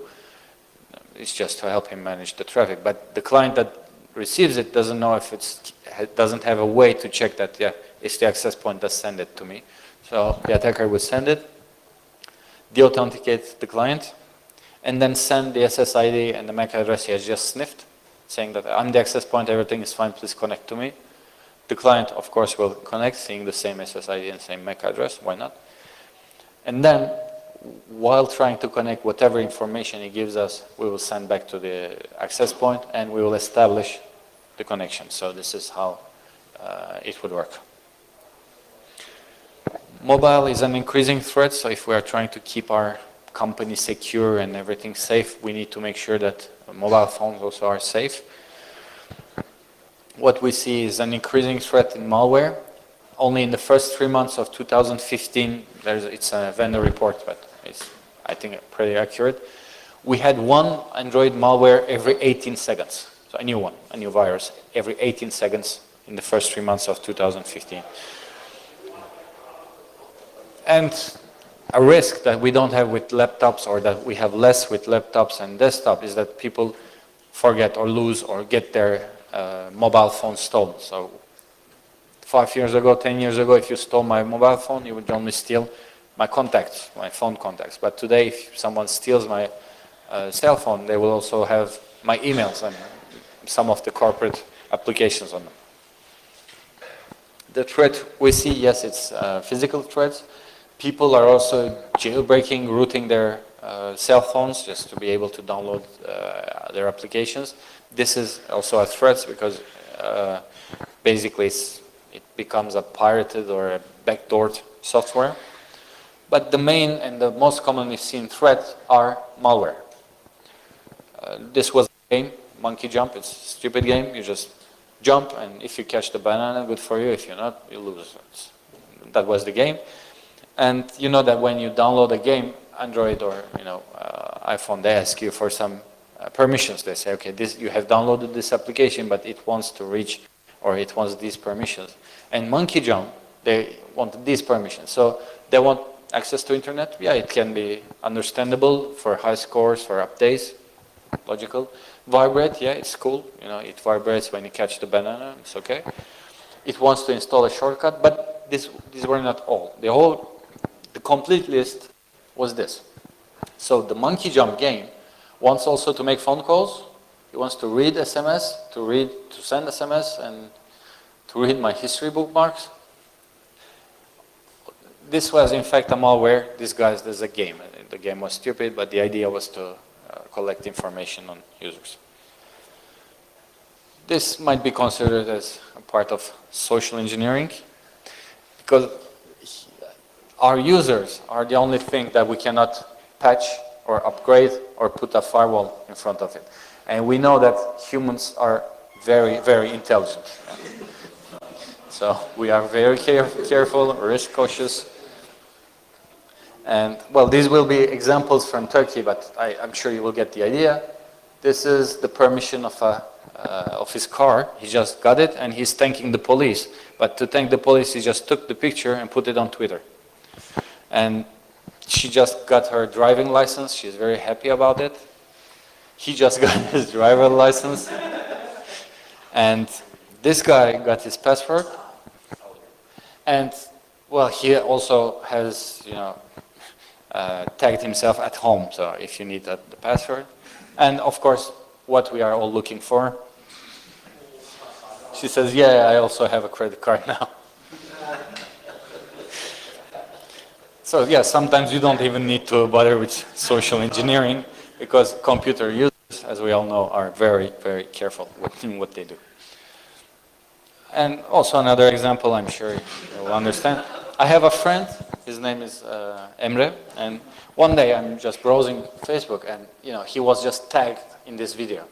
And he's a nice guy, he's not like me, so I'm sure the moment I saw this, something's wrong, so I just clicked because of professional curiosity, and it says, yeah, your Adobe Flash Player is not updated, please update it.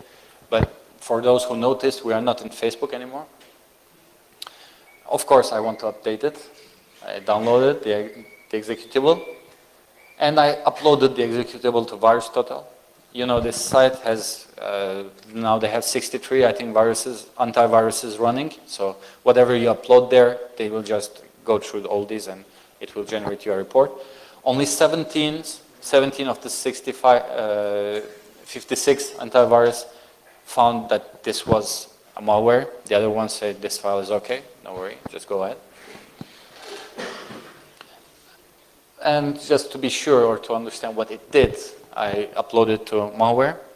Malware, differently from VirusTotal, will just start the executable on a virtual machine and just check and look at what it does. So it will just list the behavior it does. And in fact, it did two things. It created a hook for keyboard monitoring, so it was a keylogger. And interestingly, he also created a hook to monitor my mouse. Yeah, exactly, for on-screen keyboards. And well, I was playing around like half an hour with this. Then, this is the Turkish parliament. So someone who was working at the Turkish parliament, who was friends with my friend, clicked, got infected, and now we see this on his Facebook profile. I see that things that go through Facebook or social media spread much faster compared to any email we have seen so far. That's why I ask you to be careful with social media permissions inside the corporate network. The results, well, people get their emails and passwords stolen. What is a little bit more interesting are what they call false. So everything and anything about a person. Here you have the name, the address, the credit card number, even their American Online ID, the birth date. So everything or anything you can find about someone is listed here and they are sold. Walmart had a security breach. Basically, to summarize how it happened, someone calls one of the sales guys saying that, yeah, I'm calling from the army, we have a huge tender and we would like you to give us a price offer. He says, yeah, he's a sales guy. So what should I do? He says, well, I will send you a link. You will just fill out a small form, then we will invite you to the tender. Okay, it's for $1-2 million, it's a huge business.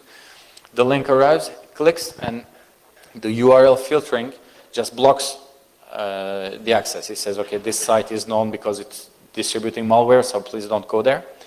And that guy does what every sane person would do. He just calls IT and tells them that, okay, this is a $2 million business. Don't fuck with me, just close this, whatever is stopping me from going there. I want to fill out this form, and that's how they lost some customer information. Another tool, it comes with Kali, and maybe you should check from time to time your own domain name, is the Harvester. It will search places like Google or Bing and see if addresses with your domain name has been indexed, because that's where guys who will send you phishing mails will find the email addresses, just to make sure that your email addresses are not indexed somewhere. And of course, LinkedIn will be a good source for anyone. So this is, it was the theoretical part, and I'm just trying to give you a few things that you can go to work with or start working on. I had this presentation, and Moscow rules, in fact, where they say it was used by the CIA during the Cold War. So any CIA agent that would go to Moscow would, live by these rules so it doesn't get killed, because it was a different world, right? We had, this is what we were trying to protect back then, paper and confidential information. Today, we are trying to protect this. Well, it's the same thing. The only thing that has changed are spies. Before they were like this, and now when we talk about spies, this is approximately the model of spies we have. And well, the defenses, as I said over and over again, basically we have this layered approach. The layered approach is, it seems not to work, but we still didn't find better. Poneman Institute made a research, and 57% of the responders, they say, yeah, whatever I do, I know that I'll get hacked next year, so I'm pretty sure I'll get hacked. And 68% experienced a breach, at least one breach in the last 2 years. So just to give you an idea of the numbers. And Mike Rogers, he's working with the House Intelligence Committee in the United States. He made a huge research, and in his report in the Congress, he says that, yeah, we have found that there are two kinds of companies, those who have been hacked and those that don't know they have been hacked yet. So, as I said, it's the cyber kill chain. The cyber kill chain is not something I invented. It was put forward by Lockheed Martin because they have much more interesting things to protect than my customer list. And this is in fact why we need to be extra careful. The IRA, the Irish Republican Army, they had a bombing attempt in a hotel and it failed. Yeah, it happens. They cannot win every time. But after the failed attempt, they said, okay, we failed. So, okay, we can fail as many times we want, but you only have to fail once, then we will have succeeded. So same thing, if you get millions of attacks every day, and if you can stop them, it's good. But if one of them, one of the 10 millions or 100 millions go through, then you have failed.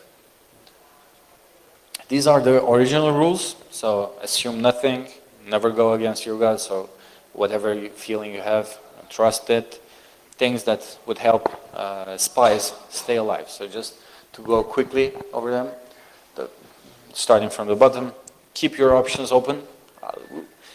We know that things will go wrong, no matter how much we invest in that firewall, no matter how much we invest in that antivirus, someone will click on that link and we will have a breach. So we need to make sure that when that happens, we don't get too much trouble. So what could be too much trouble? Yeah, we can have someone in the network, it can happen, but maybe not losing data, that would be more important for us.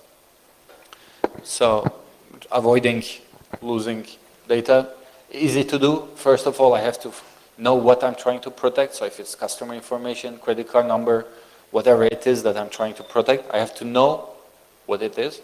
Because when I talk to customers, they say, okay, we have this huge database that we're trying to protect, and it has everything from their emails, their customers, citizen information. You cannot work like that. You have to find or to identify what is important for you. You have to know when data is being transmitted. So any way that data is moving, it should move encrypted. Even if it's internally inside your own network, it should move encrypted. And it should be stored encrypted. For the backup is also a good way, especially if you have this crypto locker now thing going on. They encrypt your files and they ask for money. And even the Chicago Police Department had to pay for them because, there's nothing else you can do. But if you have a pretty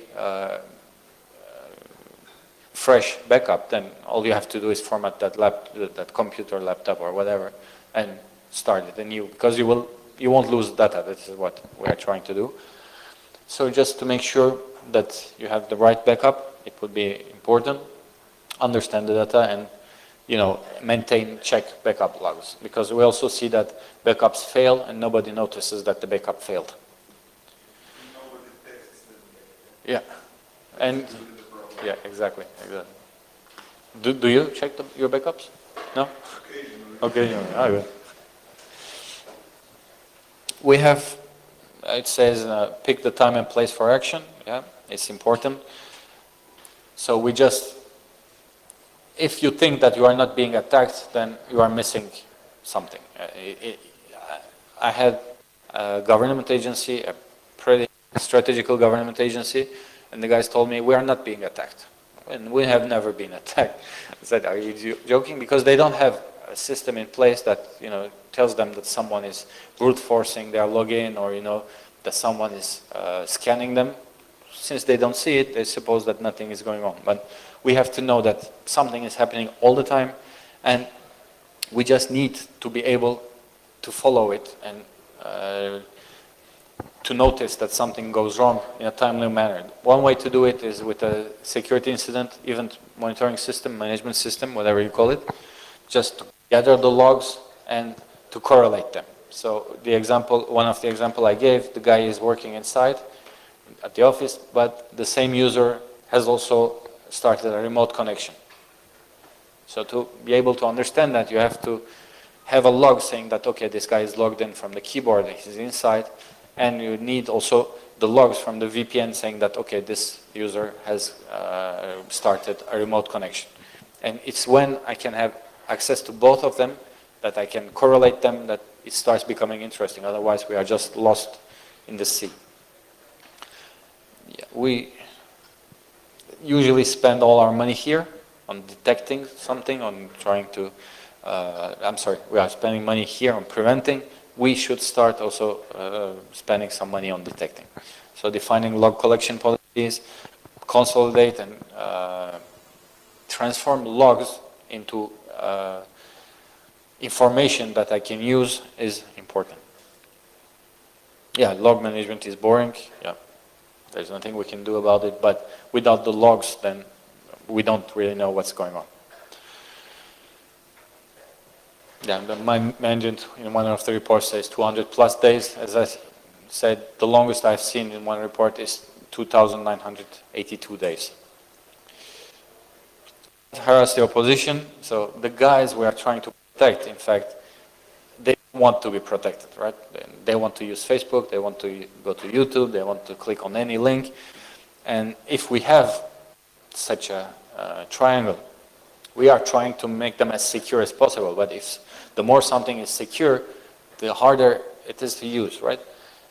And maybe it loses some functionality as well. So the customer or anyone we are trying to protect is looking for things that it can use more easily and that have more functions. And we are trying to make everything more secure, which has nothing to do. So yes, we cannot remove passwords, obviously.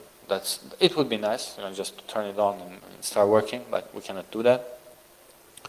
We also cannot allow them to load or to upload, to install anything they want. We also need them, in fact, to tell us that something is going wrong. Maybe that, yeah, I went for lunch and when I came back, my computer was rebooted or was, shut down. I didn't do it. Maybe this kind of input we need just to understand that something is going on. And we need to educate them because, as we all know, they are, yeah. Social engineering attacks are 100%, 101% effective. In the tests I do, I see that. So I can find, say, 100 emails for the company. I send the phishing mail, and I get like 120 working passwords. The first time I was rather shocked, but now that I have the explanation, it's okay. There are, in fact, several cases. The first one is, I cannot find all the email addresses. I find those that Google has indexed. So, you receive the email, and then you are working in the same room as someone else. You say, hey, did you receive that email about, from IT saying that maybe you lost your emails? You say, no, I didn't. Okay, I'll forward it to you. You'll just check. So that helps me. Addresses like info or sales or, support group mail addresses that go to more than one people. They don't check if it's for them or the group. They just reply. That's good. And in one case, the scenario was the mail was sent from the IT manager saying that last night we updated our mail server and some of you may have lost their emails. Please click here and log in and see if everything is okay. If not, contact us. This was the scenario. And amongst the reply, we got 3 passwords from the IT manager himself. At first I thought that he was joking. He has seen it, understood it. And then we have tried the passwords, all 3. What happened was that, he woke up at 2 o'clock in the morning, something like that, just to go drink water. From his cell phone, he has seen this email. He's sleepy, he just clicked, entered one password. It didn't work because there's nothing behind it. It's something I just made up. He said, yeah, I think I used my other password because he had 3 different passwords and from less critical to very critical. He used that second one. Then maybe it's the third one. He told me after the third one that I understood what I had done. And he didn't even notice that it was from his name and his signature. So, yeah, they are very effective. We have to protect them.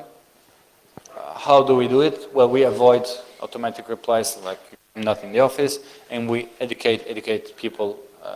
Employee awareness is the only thing we can do. Well, here in the Moscow rules, because we were spies, it says to change the patterns. For us, patterns are our friend. So the more we know how things normally are, the easier it is for us to understand that something went wrong. So we need to first understand what normal is, find a pattern, and then find a way that will tell us that, yes, something has changed. Preparing the inventory is very, very crucial. We need to have an inventory. We need to know what exactly is connected to our server, what services it is running, what hardware it is running on. Standardization, of course, we need to have more or less standards operating system. I should know in the morning when I come to work what I should check. You know, I cannot come to work and start reading my emails, things like that. I have to check to make sure that nothing happened the night before. And also classifying risks, it's important. Blending in, it's something that the attacker will use.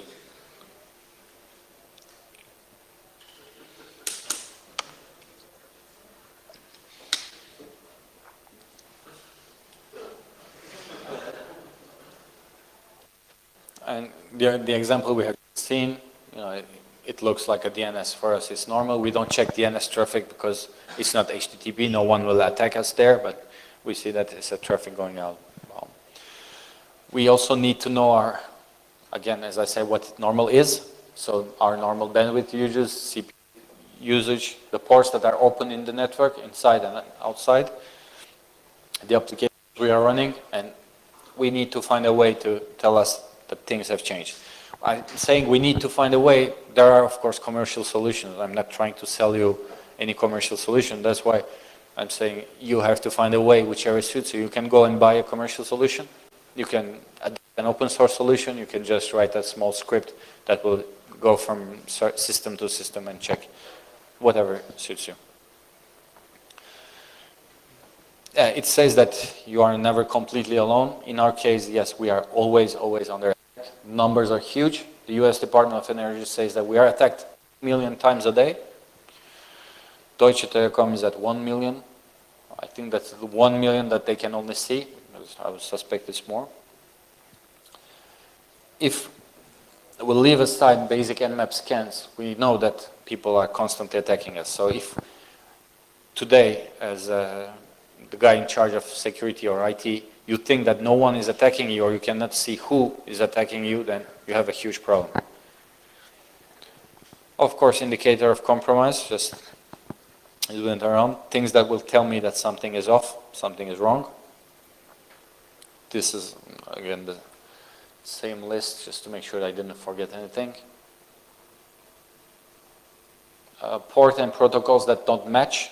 So normally I should not have HTTP on port, I don't know, 6666, but if I have traffic there, then something is wrong. Changes in registry files, yes, we can follow this with hashes, with file hashes. DNS anomalies. Just to give you an example of what a commercial solution would be, or just how to understand that something goes wrong, here is a security incident event monitoring system or management system that is integrated with everything. And, well, something turns red. I just click on it just to see the overview, alerts overview. I see that some clients have started to generate alerts. Why did I get an alert? Because this client was trying to reach this address on many times on a very short period. So this is I have set. I said, okay, if you get the same request for this within 10 seconds more than 20 times, alert me. That's why it has generated an alert. I check, yes, it's exactly the situation. It's trying, this client is trying to reach this address. I just go to another solution. This solution, I just seen that the client was trying to request something, but I don't know what it was trying to request.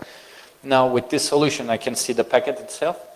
And in fact, what it's trying to download is Facebook chat.exe, so this application. I don't really know what it is. So I just run it through a reputation analysis. I just send the hash somewhere. I could have just uploaded to malware or do something similar. Here it tells me that yes, in fact it's a Z-bot, so it's Zeus, it's a Trojan. just to make sure I download a copy of it, the executable, and I run it on a more professional version, not malware on the internet, but on a solution that I have in-house, just to see what it does. And here, we see that it has generated an alert because it enumerates the other process. So normally, a software will not care about the other processes that are running. Just because it has enumerated them, it has generated an alert. Yeah, and several other things. It has injected code. It has opened a port, listening port to the outside. And yes, it has deleted itself. Deleting itself is something we see with malware. It's very typical because after you get infected, you never find the malware.exe on your file. Everyone is your enemy. Yeah, people trust people. That's our problem with social engineering. Systems trust systems. That's our problem with software vulnerabilities. And applications trust applications. So we have to make sure that we know who trusts who and which system trusts which system inside the network to be sure that nothing is wrong.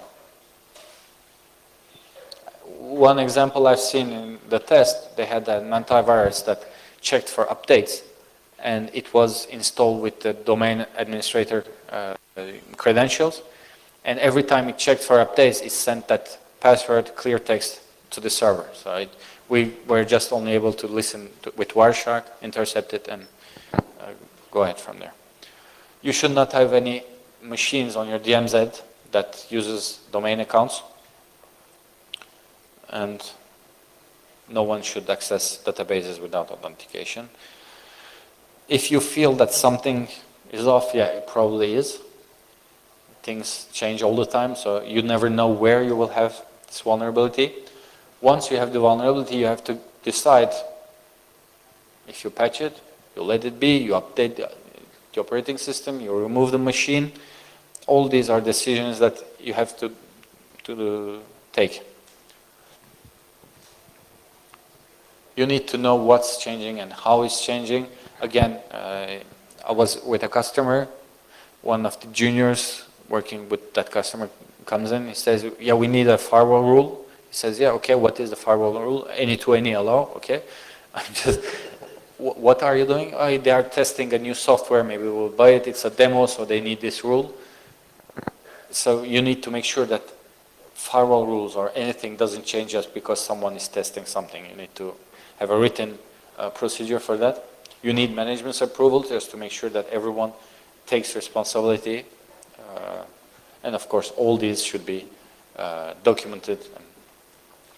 Assume nothing, of course. Yeah, these are assumptions, these are things that customers have told me. Yeah, I have the guys for it, I don't need whatever you're selling or your penetration testing. We are not interesting for hackers, so no one will attack us. We have a firewall, this I hear a lot. Now I started to hear we have a new next generation firewall, it's better. Yeah, we'll invest in stuff and everything will be better. So these are all assumptions.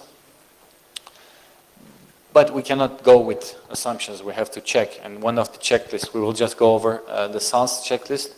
But this is the Center for Internet Security. They have hardening checklists. You can just choose any machine you have, Windows or Linux, and it will give you a checklist to make it more secure or safer. So why am I boring you with all this? Because the cyber kill chain, when we name it that way, it looks like it comes out from a spy movie or a Hollywood movie, but it's our reality. So we basically just with Nmap and Metasploit, we can just move forward and hack, quote unquote, any network. Our security is focusing, as I said, on prevention, but we need also to be able to detect, and we need to be able to handle what we have detected. So we cannot just say, okay, we have a malware, so let's format this computer, we have to know how to handle the situation. We need to be able to protect ourselves on all these points. Just to go over quickly, we need to test everything. We cannot just assume that because we have a firewall and an antivirus that everything is running smoothly. We have to check everything. We have to manage changes. Anything that changes should be documented, and we should have a reason why it changes. Systems should not be able to trust systems without any authorization or authentication. We need this. We need to be able to understand that we are under attack and to notice it in time so we can take action, maybe blacklist the IP that is attacking us, all these things. We should know what normal is before looking at what abnormal would be. Update, patch, and monitor, of course. And the most important thing, maybe, our users should be aware that things are happening. So we cannot protect the network only with our firewalls and IPSs. We need help from the users. Okay. SaaS, they just have a list of 20 critical controls that would help any network be safer. It starts with, as I said, you have to know what you are protecting even before you can start protecting it. And starting with an inventory of what is what I have as a hardware, and then a list of what I have as a software that is important. The secure configuration is the baseline, as we just said. It's important. I need to know what is going on. Continuous vulnerabilities are not things that come up every 3 months or every half a year, every year. These are things that come out daily, so we need to make sure that every day we know which vulnerability will affect us, which won't. We need to be prepared for malware because this is what we see most commonly. Now, one hacker somewhere that is trying to get into your system just because it's your system is a more unlikely scenario. What you will see is a malware coming with a USB or an email or a website, a drive-by download. These are the scenarios that you will see more commonly. So we need to know what we are doing in this case. Application, yes, this is where you will get hacked. This is where your vulnerability will be. So you need to manage your applications and the security related to that. Wireless access control, as I said, we don't see the wireless signal. Maybe we are broadcasting it to the public. We have to check. Data recovery, as Mr. said, we don't check our backups. We need to check our backups from time to time. We also need people that can manage security. We cannot just ask the IT guy to, yeah, you'll just take care of the firewall as well. It's not his job. He doesn't have the skills. So we need to build these skills inside the company. We also need to know how we are going to use, any firewall, IPS, RDS, which traffic we are going to allow, which we are not going to allow. We need to understand that some users are more privileged than others, and we need to keep a closer eye on these guys because for an attacker they are more important than an average user. Boundary defense is important. As we have seen with Baidu, you can get hacked, or people might think you got just because you lost a DNS server somewhere. So you have to know the exact boundaries of your network. Logs, as I said, it's very important. It's how I will know that something is wrong. It's how I will understand what went wrong afterward. Data protection, what will I protect, and all this. So instead of going through all those 20 points, Sans tells us there are 5 quick wins. So these are the things that don't require investment or education.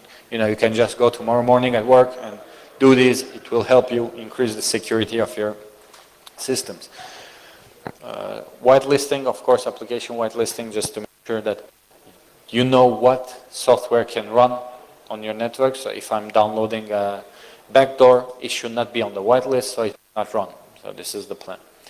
use standard system configurations. So tomorrow when you get to work, if there are operating systems that are not in line with others, you can just quickly update them and change them. Patch systems, of course, every system that anything that you are using should be patched and with the latest patch. And reduce the number of users with administrative privilege. So if I don't know how many admins you have normally, but you should have what is necessary and not more. The Center for Strategic International Studies has, the points that Sans gave us were a bit theoretical. We didn't know what to do. These just filled under it. So for the first control, inventory control, they say we can just deploy an automated asset inventory discovery tool. Well, you don't need a tool. You have Nmap. You can just use Nmap tomorrow just to scan whatever works on your network and be sure that there's nothing you don't know about. And on the top level, if you want to do this really, really good, you also need to include removable media on your inventory. So you need to know where your USB are, where your removable hard disks are, all these things. Same thing for the software. We need to know what software, which applications are running on the system, and if we can, because this would require some investment, buying a new solution, something, if we can, we would whitelist some applications. System images, as I said, it's important to use very similar or, if possible, the same image on every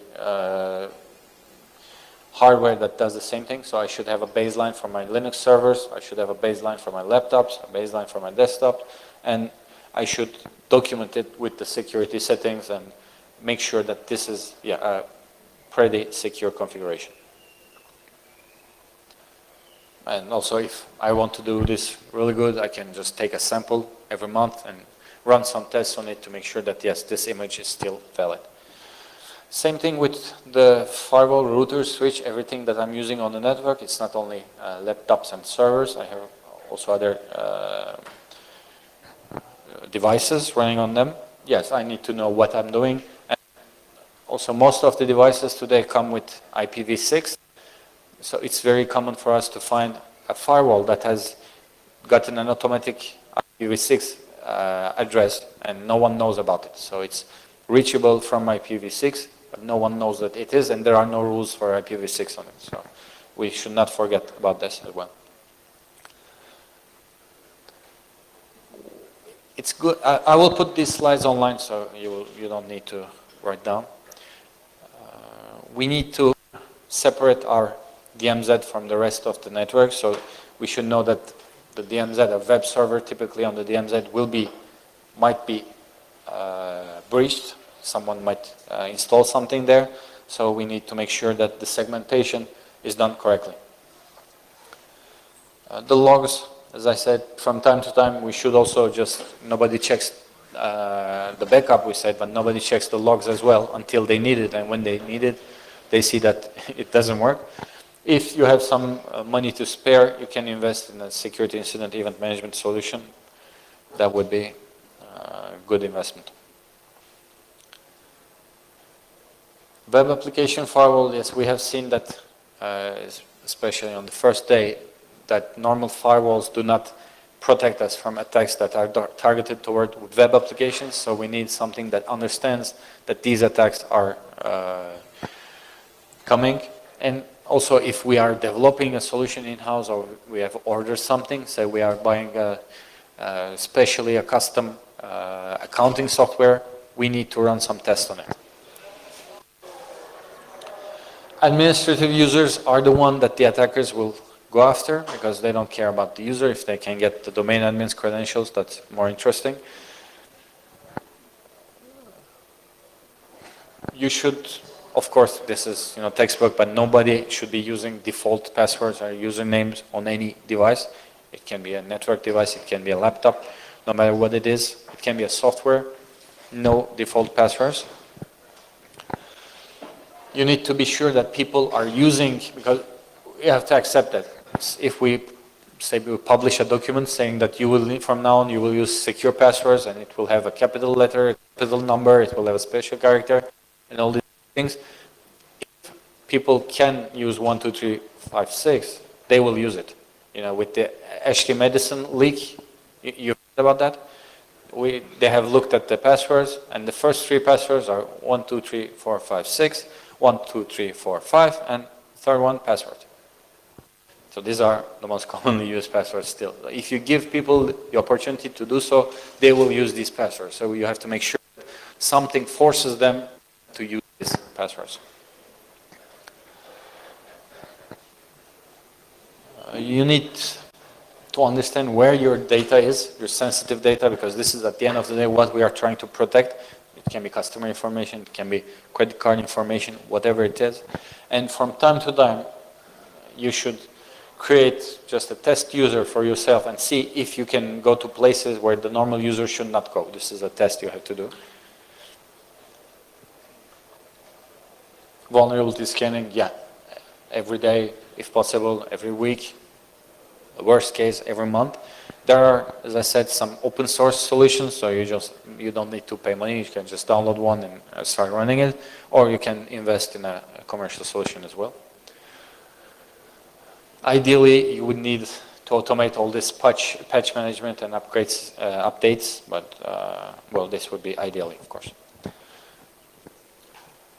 You should have regular reports on the account, so the accounts that are being used, the accounts that have administrative privileges, the accounts that have not been used for the last month or 2 months. All these reports will tell you which accounts to cancel or which accounts have, you know, some strange behavior. It's very important. Especially, this might be also interesting if people are trying to log in with old accounts, with accounts that you have deleted. So where did they find this information? What are they trying to do? This would be also interesting for us. As I said, malware would be, you know, the most common security breach you'll see, the security incident you'll see. Well, you should have, of course, antivirus today. If you don't have it, you're pretty much screwed. Best case scenario, again, you need a network access control solution that would control which system or devices can access the network and which cannot. If you don't use a port, just close it on the firewall. It will not hurt you. Ideally, the firewall from the user's side would only have 80 open. Maybe have one other port for email. That's it. All the ports that you don't need, you should close, and it wouldn't hurt you. From time to time, you can also check for if there are any critical systems or services that are running without you knowing it. We have seen that Map can do it. So if you just scan for DNS with M, find if there's anything that runs a DNS server inside your network, you will find it.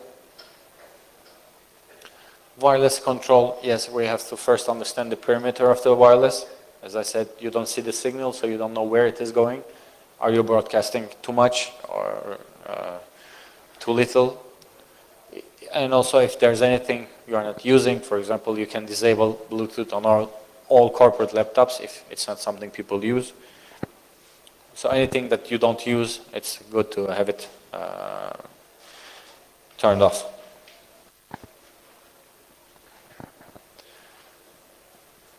This is important. First of all, we have to understand where our critical data is and how to protect it. So if it's moving from somewhere to somewhere, even from between 2 servers within the same subnet, it should be encrypted. If it's on any database, it should be encrypted.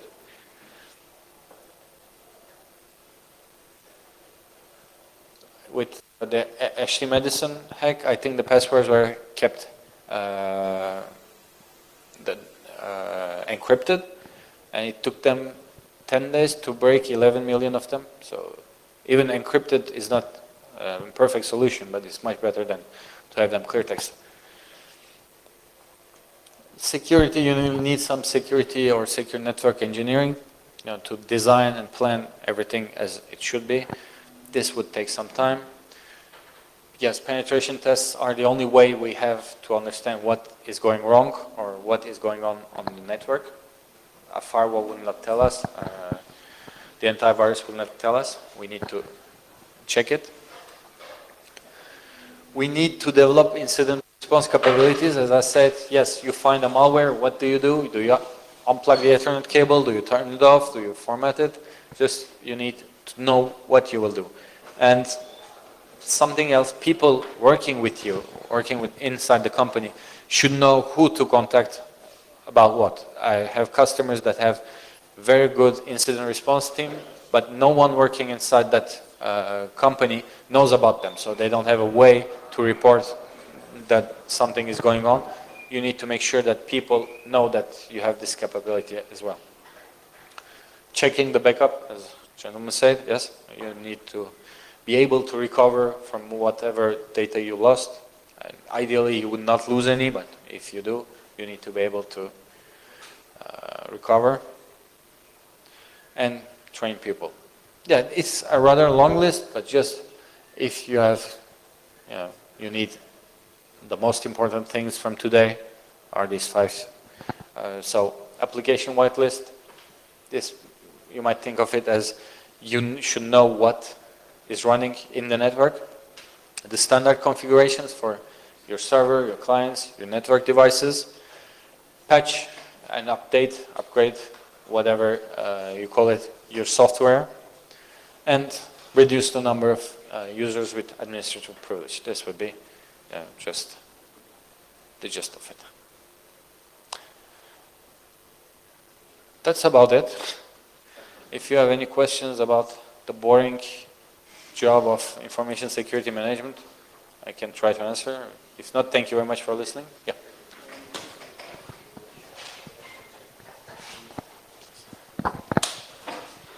Yeah, when we're talking about backing up, what do you do with crypto ransom malware when you have backup server, which clients can read, and client's data? They encrypt the server as well as local data.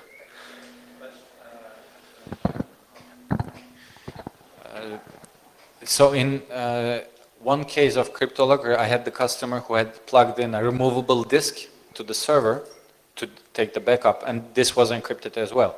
So the idea is not to have your backup on the same server that you're running the thing. Yeah. So ideally, now I think it should be fairly easy here as well. Get a solution on the cloud if it's not too sensitive data.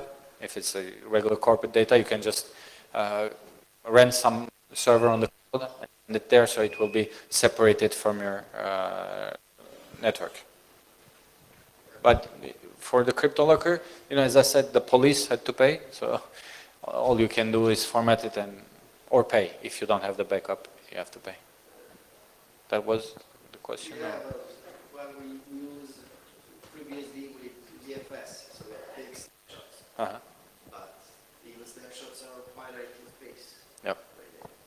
Override snapshots, well, nothing.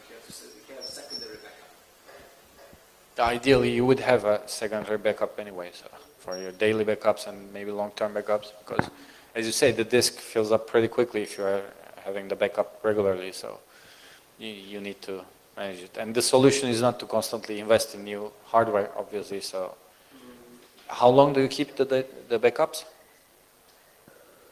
Snapshots are there for 2-3 weeks. 2-3 weeks for the snapshots. Okay. But there's not a lot of data. No. 800 gigs.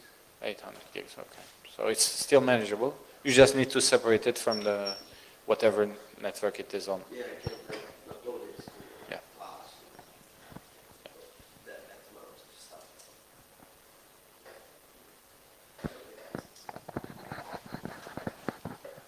So, how safe or reliable are cloud platforms for like businesses and in general, not any specific commercial platform?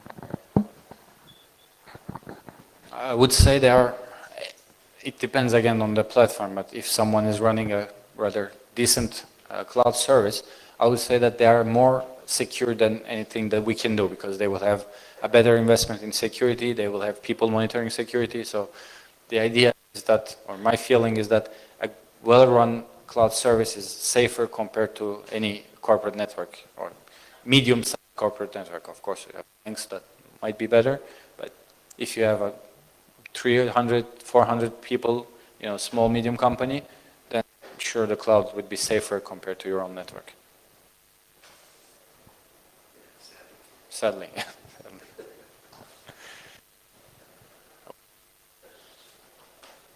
Thank you then for everything. And sorry.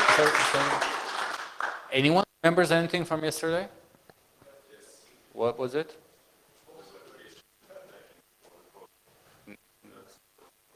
No, anything. Before that, just you haven't. That's ridiculous. Anyone been on days? And because I remember that yesterday I made the summary of the day before.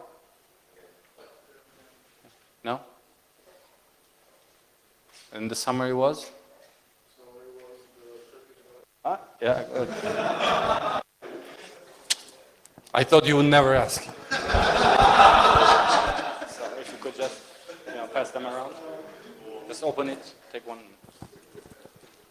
Sir, could you? Just. No, maybe we'll put them outside. Okay, thank you very much.